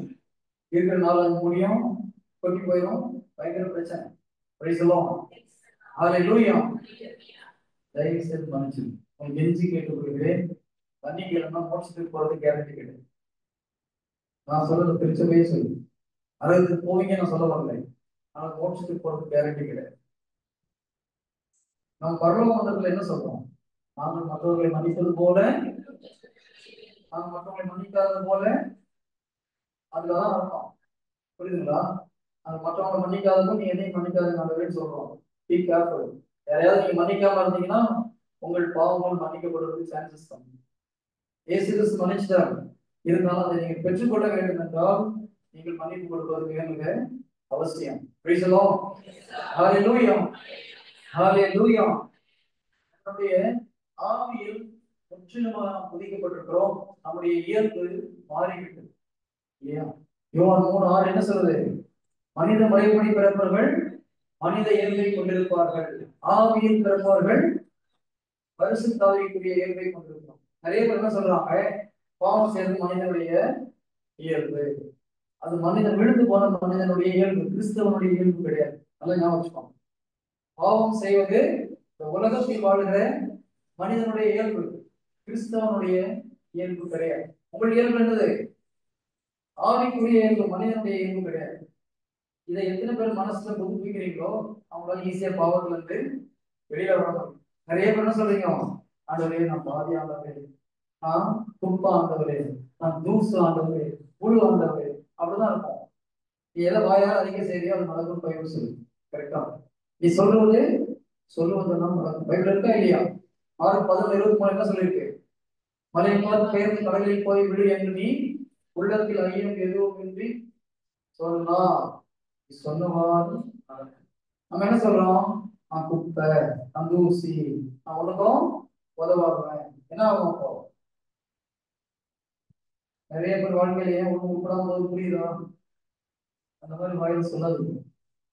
இந்த ஞானத்துடைய முதல் வார்த்தையை அதெல்லாம் பிரதம பேச வச்சேன். வாயில் எதை நீ அறிக்கை செய்கிறாயோ நாக்கால எதை விதைக்கிறாயோ அது அறுவடை செய்யும். தயவு செய்து சில தாழ்ச்சி நினைச்சு சொல்றான், நான் பாவி, நான் பாவி. பாவின்னு சொல்றது தாழ்ச்சியா பெருமையா? நிறைய பேர் தாழ்ச்சி நினைச்சிருக்கீங்க. நான் சொல்ற மாதிரி சொல்லி பாருங்க, ஓகேங்களா? பாவின்னா அதுக்கு என்ன அர்த்தம்? ஆண்டவர் சொல்றது கேட்க மாட்டேன் இல்லையா? யார் பாவி? ஆண்டவர் சொன்னது கேட்காதவன் பாவி. கரெக்டா? கரெக்டா தப்பா? இப்போ ஆண்டவர் சொல்றதை கேட்காதவன், ஆண்டவர் சொல்றதை கேட்காம சொல்லி பாருங்க, சொல்லுங்க. சொல்றதுக்கு நாக்கு வர மாட்டேங்க இல்லையா? ஏன்? புரியுதா? நம்ம போலி தாழ்ச்சியா இருந்தா புரியுதா புரியலையா? ஆமா, நான் பாவி பிரதர், நான் பாவி. அது தாழ்ச்சி கிடையாது, பெருமை. பெருமையில பேசுறோம். ஆண்டவர் சொன்னா நான் கேட்காம இருக்கிறது, ஆண்டவர் சொன்னா நான் கேட்காம இருக்கிறது தாழ்ச்சி கிடையாது, போலி தாழ்ச்சி. சாத்தா சொல்லி கொடுக்குறது. ஆண்டவர் உங்களை யாராவது பாவின்னு கூப்பிட்டுருக்காரா? இயேசு கிறிஸ்து பைபிள யாராவது பாவின்னு சொல்லியிருக்காரா? விபச்சாரம் பண்ண கூட என்ன சொல்லி கூப்பிடுறாரு?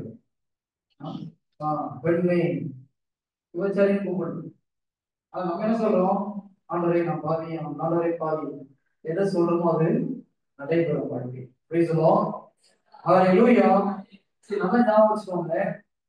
இயேசு கிறிஸ்துவின் ரத்தம் நம்முடைய சகல பாவங்களையும் நம்மை சுத்திகரித்து நம்மளை நீதிமானாக மாற்றி இருக்கு. பைபிள் தான் சொல்லுது. ஒவ்வொருவரும் நாம் நீதிமானா இருக்கோம் இல்லையா? அப்ப நீங்க எதை சொல்லணும்?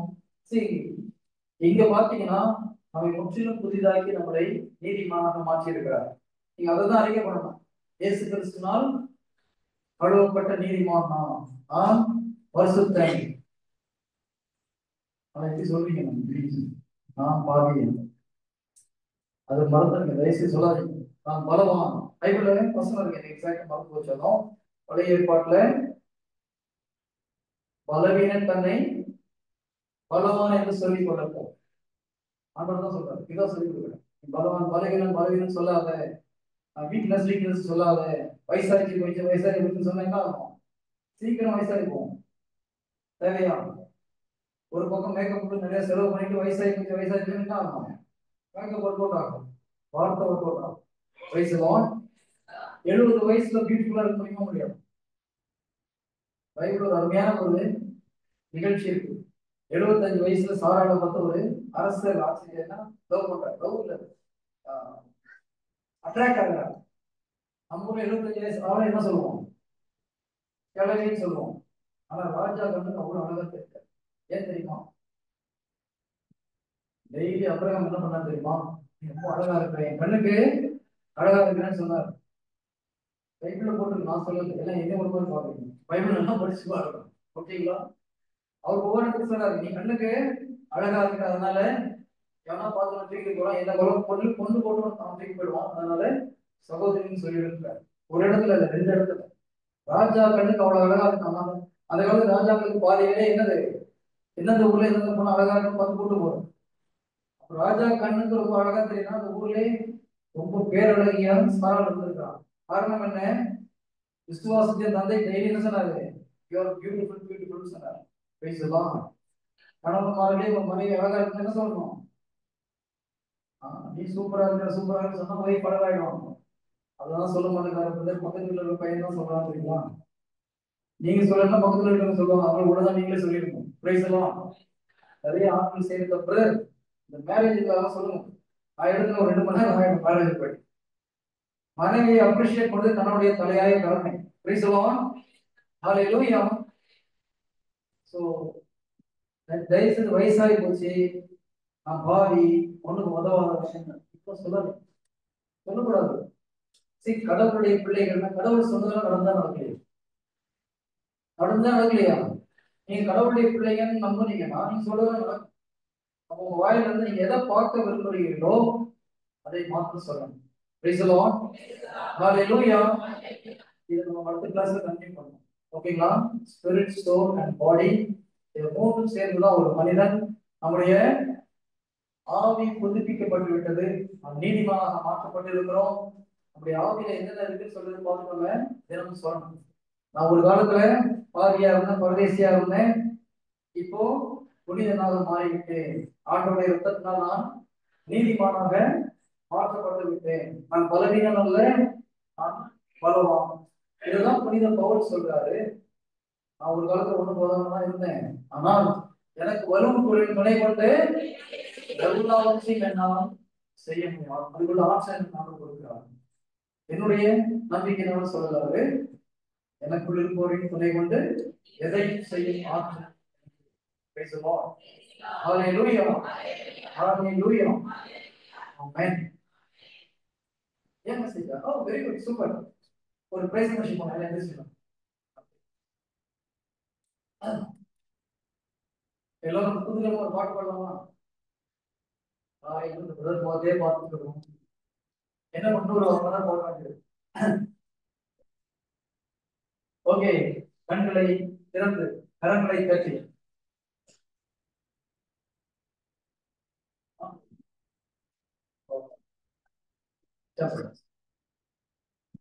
நம்ம முதல்ல கண்களை மூடி நம்முடைய பாவத்தெல்லாம் யோசிச்சுட்டு இருந்தோம் இல்லையா? எனக்கு ஒரு பாவங்கள் உணர்த்தப்பட்டதோ பாவம் செய்யறதுக்காக மூன்று குருக்கள் இருக்கிறாங்க. மொத்தம் ஒரு 3 பேர் முதல்ல இருப்போம், ஒரு 4 பேர் முதல்ல இருப்போம், 4 குருக்கள் இருப்பாங்க. ஒரு 5 பேர் முதல்ல போவோம். எல்லாம் மொத்தமா போறேன்னா ஒரு 5 சகோதரர் யாராவது பாவம் செஞ்சதுக்காக போங்க. எல்லோருக்கும் டைம் உண்டு. தயவு செய்து நிறைய எல்லாம் போயிடாதீங்க. ஒரு நாள் தனியா கட்டிட்டு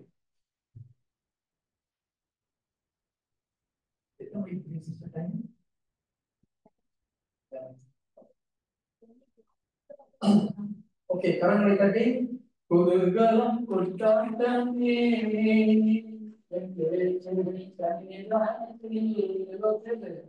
குதூகலம்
கொண்டாட்டமே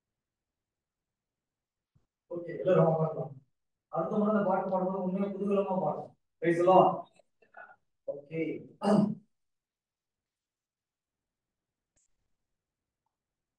ஓகே.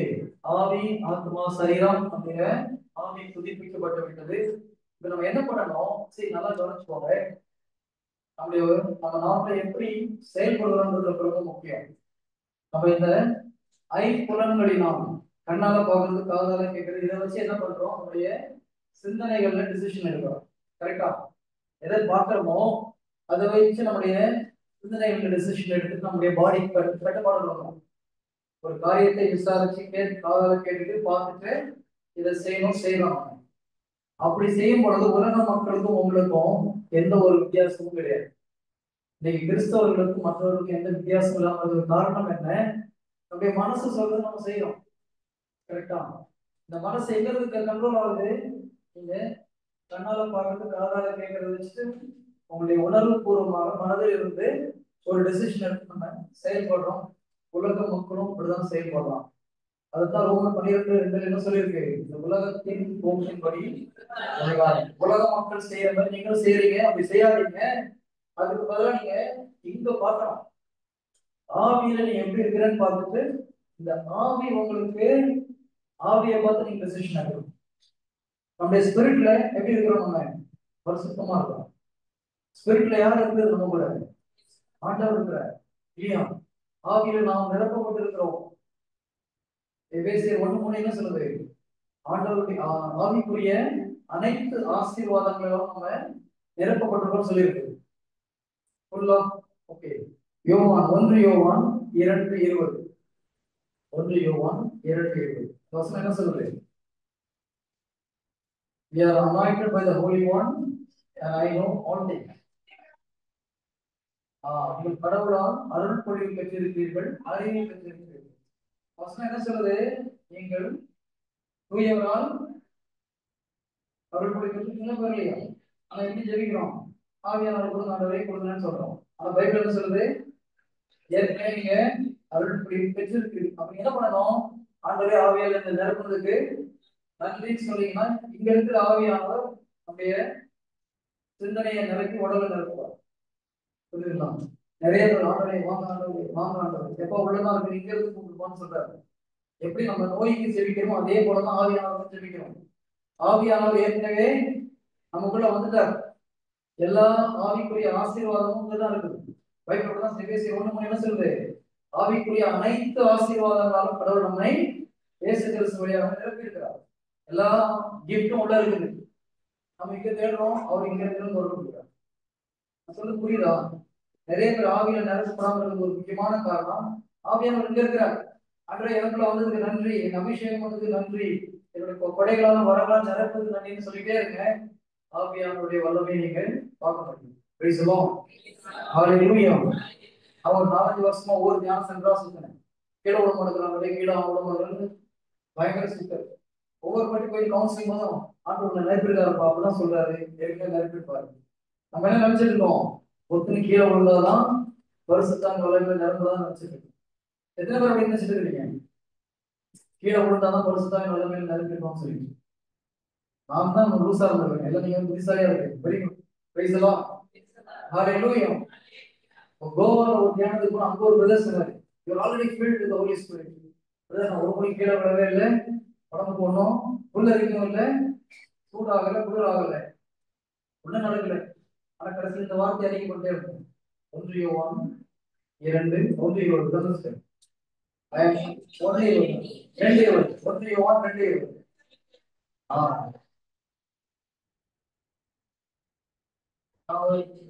இங்கிலீஷ்ல படிச்சா அது மட்டும் மைண்ட்ல ரெக்கார்ட் ஆயிடுச்சு. I am anointed by the Holy One, I know all things. தூயவரால் அருள் பொழிவு பெற்றிருக்கிறதால் அறிவை பெற்றிருக்கிறது. ஆனா ஆங்கிலத்தில் ரொம்ப அழகா இருக்கு. You know all things அப்படின்னா உங்களுக்கு அனைத்தும் புரியும், அனைத்தும் தெரியும். கடவுள் மாதிரி உலக எல்லாத்தையும் புரிந்து கொள்ள முடியும் அர்த்தம். ரெண்டு வித்தியாசம் இருக்கு இல்லையா? அறிவு பெற்றுங்க சொல்றதுக்கும் யூ நோ ஆல் திங்ஸ் பயங்கரமான வித்தியாசம். ஓகே, ஏன் நம்மளால அதெல்லாம் தெரிந்து கொள்ள முடியும்? நம்ம இங்க பார்க்கும்போது யார் இருக்கிறது? ஆவியானவர் இருக்கிறார். ஆவியானவர் எல்லாம் தெரியுமா தெரியாதா?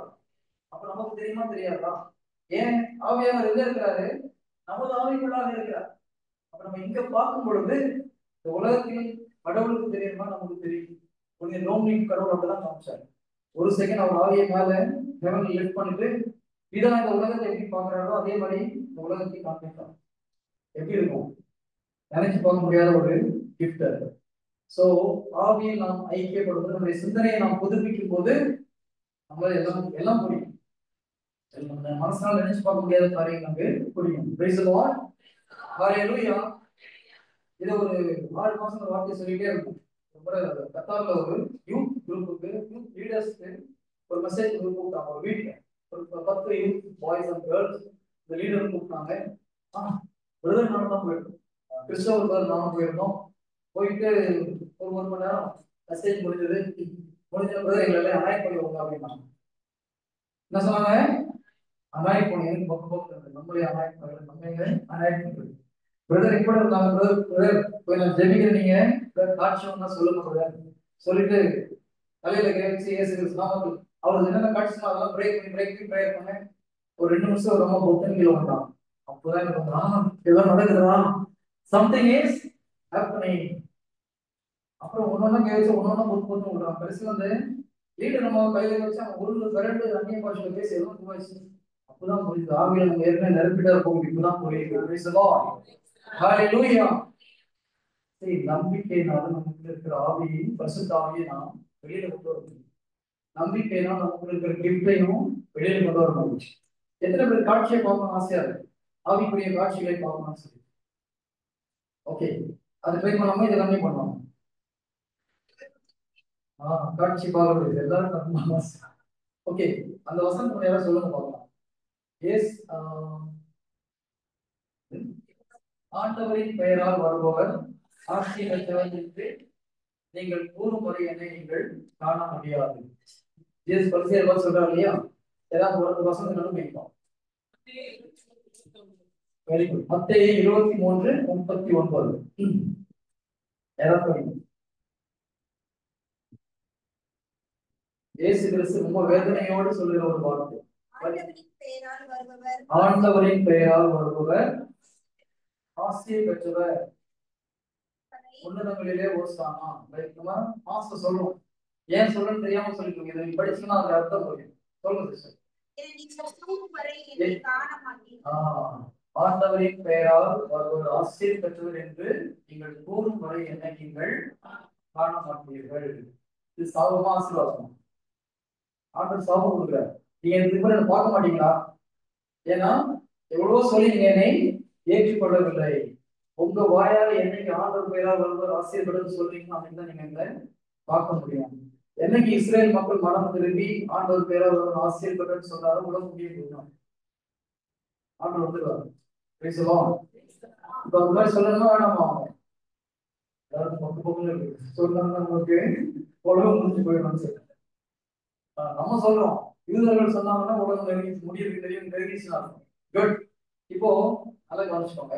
ஆண்டவர் பெயரால் வருபவர் ஆசிரியர் பெற்றவருக்கு சொல்லாத வரைக்கும் நீங்க பார்க்க முடியாது. சொன்னா என்ன ஆகும்? ஆண்டவர் பார்க்கலாம் இல்லையா? கரெக்டா இல்லையா?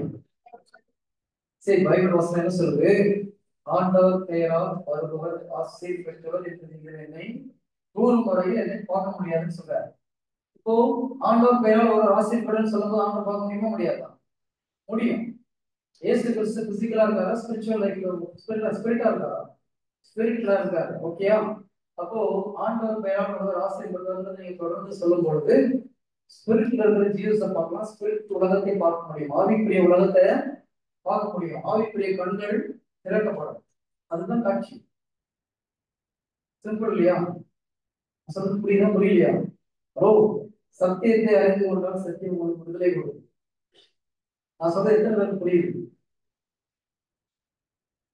புரியல. ஆண்டவர் பெயரால் வருபவர் ஆசிரியர் பெற்றவர் என்று நீங்கள் கூறும் வரை என்னை காண மாட்டீர்கள் சொல்றாரு.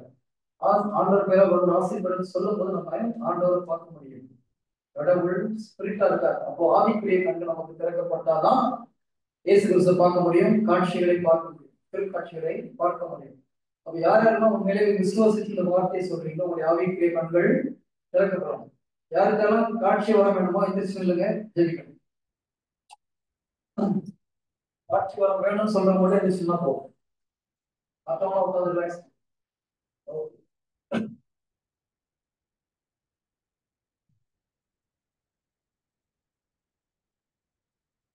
ஓகே, கண்களை மூடுவோம். கண்ணை மூடி என்ன சொல்ல போறீங்க? ஆண்டவர் பெயரால் வருவர் ஆசிரியர் பெற்றவர், உன்னதங்களிலே ஓசானா. ஆண்டவர் பெயரால் வருபவர் ஆசிரியர் பெற்றவர், உன்னதங்களிலே ஓசானா. ஆண்டவர் பெயரால் வருபவர் ஆசிரியர் பெற்றவர், உன்னதங்களிலே ஓசானா. கண்களை மூடி மனதை ஒருநிலைப்படுத்தி நீங்க இருங்க. நான் பேசப்படுறேன். கண்களை மூடி மனதை ஒருநிலைப்படுத்தும். ஆண்டவரை யாரெல்லாம் இந்த வார்த்தையை அறிக்கை செய்தார்களோ அப்பாவுடைய ஆன்மீக கண்கள் இயேசு கிறிஸ்துவ நாமத்தில் திறக்கப்படட்டும். இறை வார்த்தையின் நற்செய்தியின் மொழியை காண முடியாமல் இவருடைய காதுகளையும் கண்களையும் குருடாக்கி வைத்த எல்லா தீய சக்திகளையும் இயேசு கிறிஸ்துவ நாமத்தில் கடிந்து கொள்கிறேன். Let the spiritual eyes open in the name of Jesus. ஆண்டவருடைய ஆவிக்குரிய கண்கள் இயேசு கிறிஸ்துவ நாமத்தில் திறக்கப்படட்டும் இப்பொழுது. Thank you, Holy Spirit. கண்கள் திறக்கப்படுவதற்காக நன்றி. இதோ காட்சிகளை காண்பதற்காக நன்றி. ஒரு 5 நிமிஷம் மைண்ட் சைலண்டா ஃபோக்கஸ் பண்ணுங்க.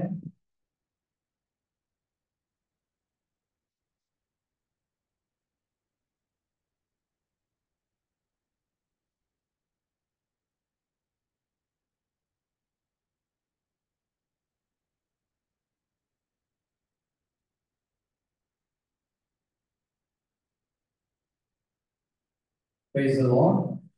Hallelujah. எத்தனை பேருக்கு ஏதாவது காட்சி பார்க்க முடிஞ்சது மட்டும் கை தட்டுவோம். 1 2 3 4 ஆண்டோடைய ஆட்சிகா சொல்றேன் 5 நிறைய முக்கிய வச்சிருக்காங்க.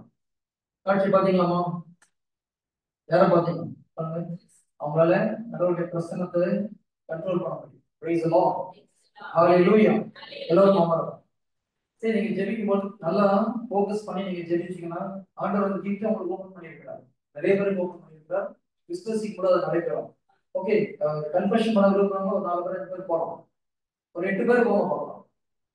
பாவ சங்கடம் செய்ய விரும்புறவங்க ஒரு 8 பேர் போகலாம்.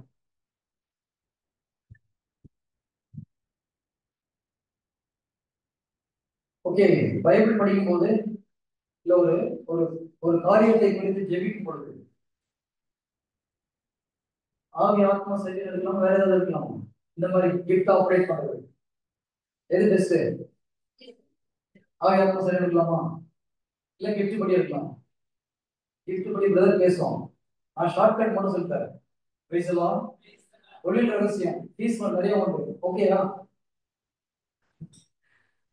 முதலே சொல்லிட்டேன், ஜிஎஸ்டி யாரும் பைசா கேட்கலாம். தயவுசெய்து அந்த மாதிரி நினைக்கிறோம்னா உங்களுக்கு பெஸ்ட்.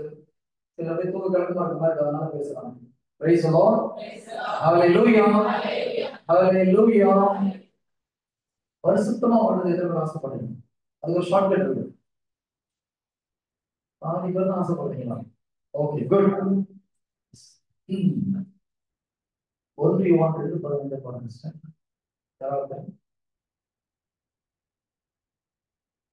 இயேசுவே இறைமகன் என்று அறிக்கை செய்யும் பொழுது கடவுள் அவர்களோடு இருக்கிறார்.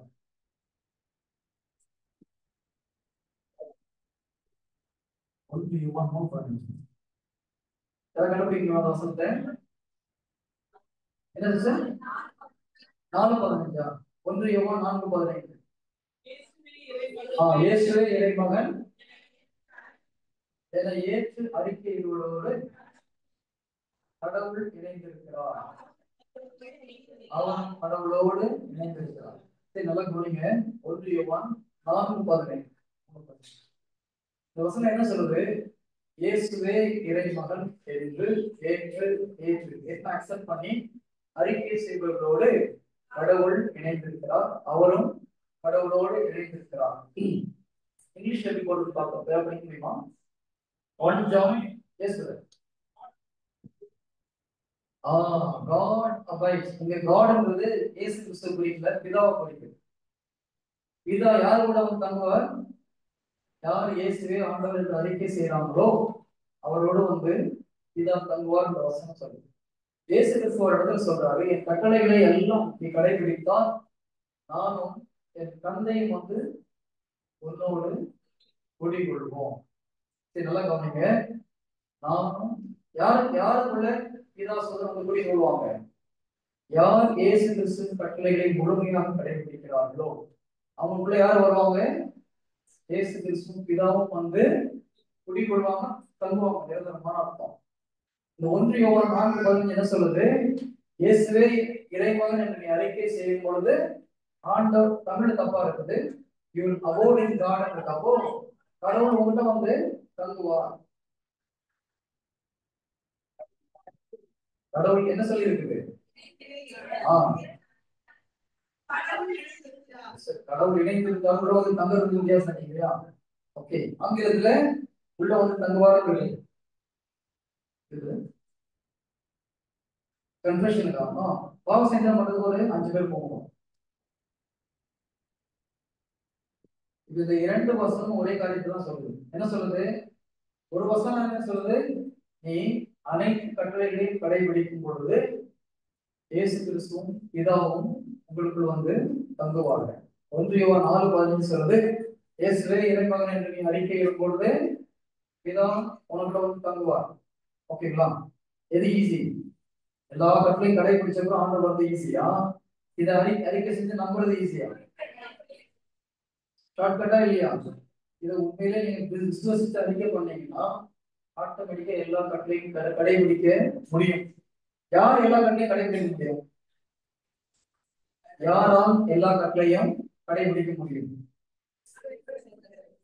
யார் இயேசு கிறிஸ்து உண்மையிலே அன்பு செய்யறாங்களோ அவங்களால மாத்திரம்தான் எல்லா கட்டளைகளையும் கடைபிடிக்க முடியும். அப்ப நீங்க இயேசு கிறிஸ்து உண்மையிலே அன்பு செய்யணும் என்ன பண்ணலாம்? இயேசுவே இறைவன் சொல்லிட்டு இருந்தா போதும். அவங்களுடைய சிந்தனை புதுப்பிக்கப்படும். ஆண்டுடைய அன்பு உள்ளத்துல இருக்கிற அன்பு வெளியில பொங்கி வெளியே வரும்போது பரிசுத்தாவின் அபிஷேகத்துல நிறைய போறீங்க. எல்லா பாவத்தும் விட்டுட்டு பரிசுத்தமா வாழ முடியும். அன்பு கட்டளையை கடைபிடிக்க முடியும். யார் மௌனம் அவசியம் ஆகும். இதுதான் பிரச்சனை. முதல்ல அது படிக்கிறது அப்படி ஒரு சந்தோஷம். ஆண்டவரே ரொம்ப நன்றி ஆண்டவரே, சூப்பர் கீ கொடுத்துருக்கீங்கன்னு சொல்லிட்டு உட்காந்து அவர் சொல்ல ஆரம்பிச்சு. ஆனா உங்களுக்கு இந்த சந்தோஷம் வர மாட்டேங்குது. அங்கதான் பிரச்சனை. சரி, பைபிள் ஆண்டவர் சொல்றாரு, ஒரு பரலோக ராஜ்யத்தை குறித்து ஓமையை சொல்லும்போது ஒரு முட்டை பார்த்துட்டு அவர் என்ன பண்றான், ஆஹா வெளியே முட்டை சொல்லி இருக்கிறது எல்லாத்தையும் விற்று விட்டு அதை போய் வாங்கினான்னு. ஒரு வார்த்தையை நீங்க உண்மையிலே முட்டா கருது நீங்க என்ன பண்ணிருக்கீங்க? எந்திரிச்சு டான்ஸ் ஆடி ஒருத்தர் டான்ஸ் ஆடும். பேசுவோம். இதே ஆப்பிரிக்கால சொல்லிதான் எல்லாம் ஒரு பெரிய டான்ஸ் போட்டிருக்கோம். ஆப்பிரிக்கா மக்களுக்கு கடவுள் அதிகமாக ஆசீர்வாதத்தை கொடுக்கிறதுக்கு, ஆவிக்குரிய ஆசீர்வாதத்துக்கு முக்கியமான காரணம் அந்த மக்கள் ஒரு வார்த்தையை, கடவுள் வார்த்தையை புரிந்து கொள்வது அப்படி சந்தோஷப்படும். எழுந்து பயங்கரமா நீ பார்க்கணும். அப்படி ஆப்பிரிக்கன் மக்களுடைய மெசேஜை கேட்கணும். எவ்வளவு மகிழ்ச்சியோடு கடவுளுடைய வார்த்தையை ஏற்றுக்கொள்றாங்க. நாம அப்படியே நீ வார்த்தை அதுதான் நம்ம ரிசீவ் பண்றது. ஆண்டவர் சொல்றாரு இல்லையா, எந்த மனநிலையோடு நீங்க கேட்கிறீர்களோ அது முக்கியம். பேசுவோம்.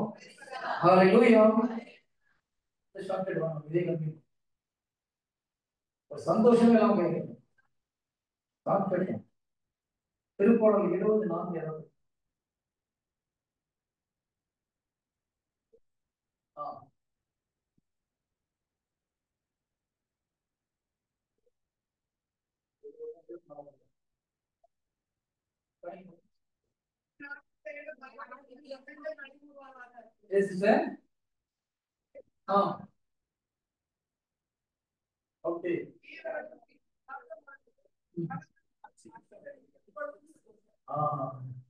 நீ அழிக்கும் மீட்பில் நாட்டம் கொள்வோர் கடவுள் மாட்சி மிக்கவர் என்று எப்போதும் நோக்கப்படி. ஓகே.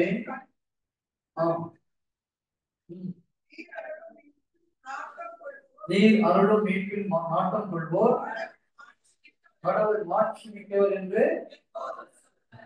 நீங்க எப்போதும் கடவுள் மாட்சி மிக்கவர் சொல்லிட்டு இருந்தா என்ன ஆகும்?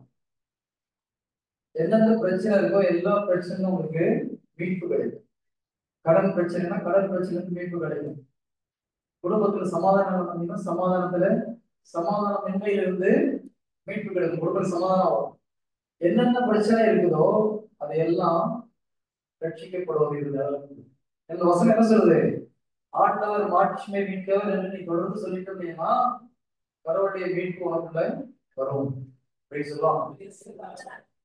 இன்னும் கூட சந்தோஷம் இல்ல. ஒரே ஒரு சிஸ்டம் செய்கிறாங்க. நல்லா இருக்கிறத ஒரு வார்த்தை போதுன்னு சொல்றீங்களே, வெரி குட்.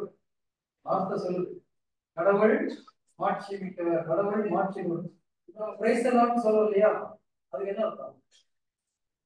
இப்ப புரியுதா? எதுக்கு பிரைஸ் லார்ட் சொல்றாங்கன்னு சொல்லிட்டு நீங்க சொல்லிட்டே இருந்தீங்கன்னா போறோம். ஒரு டெலிவரன்ஸ், ஒவ்வொரு பிரச்சனையில இருந்து டெலிவரன்ஸ். நிறைய பேருக்கு பிரைஸ் லார்ட் பிடிக்க மாட்டேன். சில கோயிலுக்கு போற கத்தோலிக்க சில கை பிரைஸ் இல்லாம கை எடுத்துக்கிறாங்க. எனக்கு அது வேண்டாம்னு சொல்லி பிரைஸ் இல்லாம ரட்சிப்பு இல்லையா? ஆண்டவர் மாட்சிமை மிக்கவர்னு சொன்னா விடுதலை. பிரைஸ் எல்லாம் வந்து சொன்னா என்ன ஆகும்? ஆனா இது விசுவாசி சொல்லணும், அது ரொம்ப முக்கியம். சும்மா புரியாம சொன்னா ஒண்ணும் கிடையாது. நிறைய பேர் சும்மா பிரைஸ் எல்லாம் இதை புரிஞ்சுட்டு நீங்க பிரைஸ் எல்லாம் சொல்லி பாருங்க, ஒவ்வொரு கட்டுகளும் உடைக்கப்படும். பிரைஸ் எல்லாம் இப்ப பிரைஸ் எல்லாம் வித்தியாசமா இருக்கு இல்லையா? Good. ஆண்டவருக்கு நன்றி. Praise the Lord. Okay. சங்கீதம் 91. எல்லாரும் தெரிஞ்சு இல்ல எல்லாரும் படிக்கிறீங்க சொல்றீங்க. ஓகே. இந்த சங்கீதத்தை அப்படியே படிச்சு போனீங்கன்னா ஒன்னும் அழகா இந்த சங்கீதத்துல ஃபர்ஸ்ட் 2 வார்த்தை மட்டும் படிப்போம்.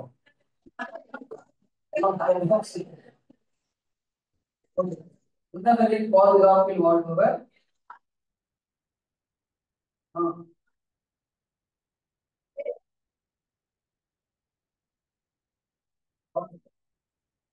உன்னதரின் பாதுகாப்பில் தங்கி இருப்பவர்.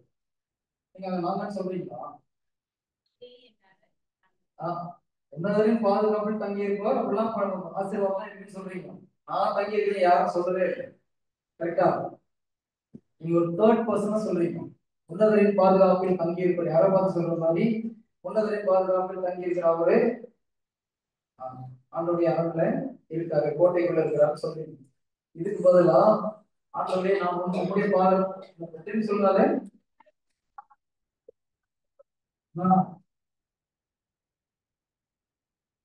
சொல்லுமா இப்போ ஆண்டவரே நீரே என் அரண் புகழிடம். இதை மட்டும் சொன்ன என்ன புரியுதுங்களா? நீரே என் அரண், நீரே சொல்லுங்க சார்.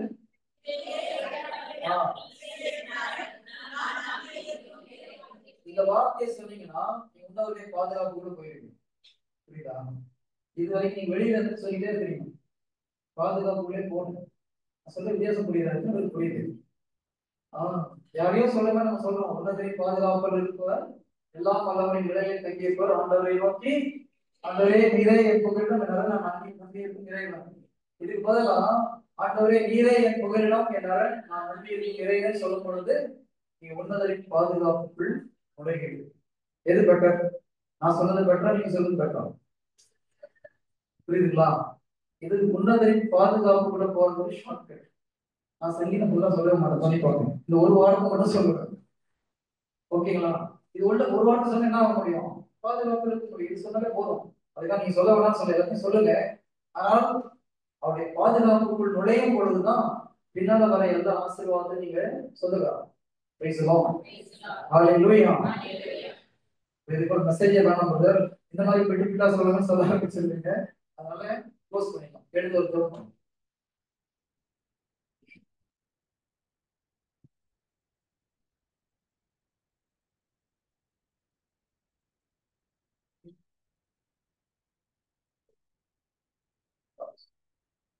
நம்முடைய குரு அவையானவரே எங்களுக்கு பல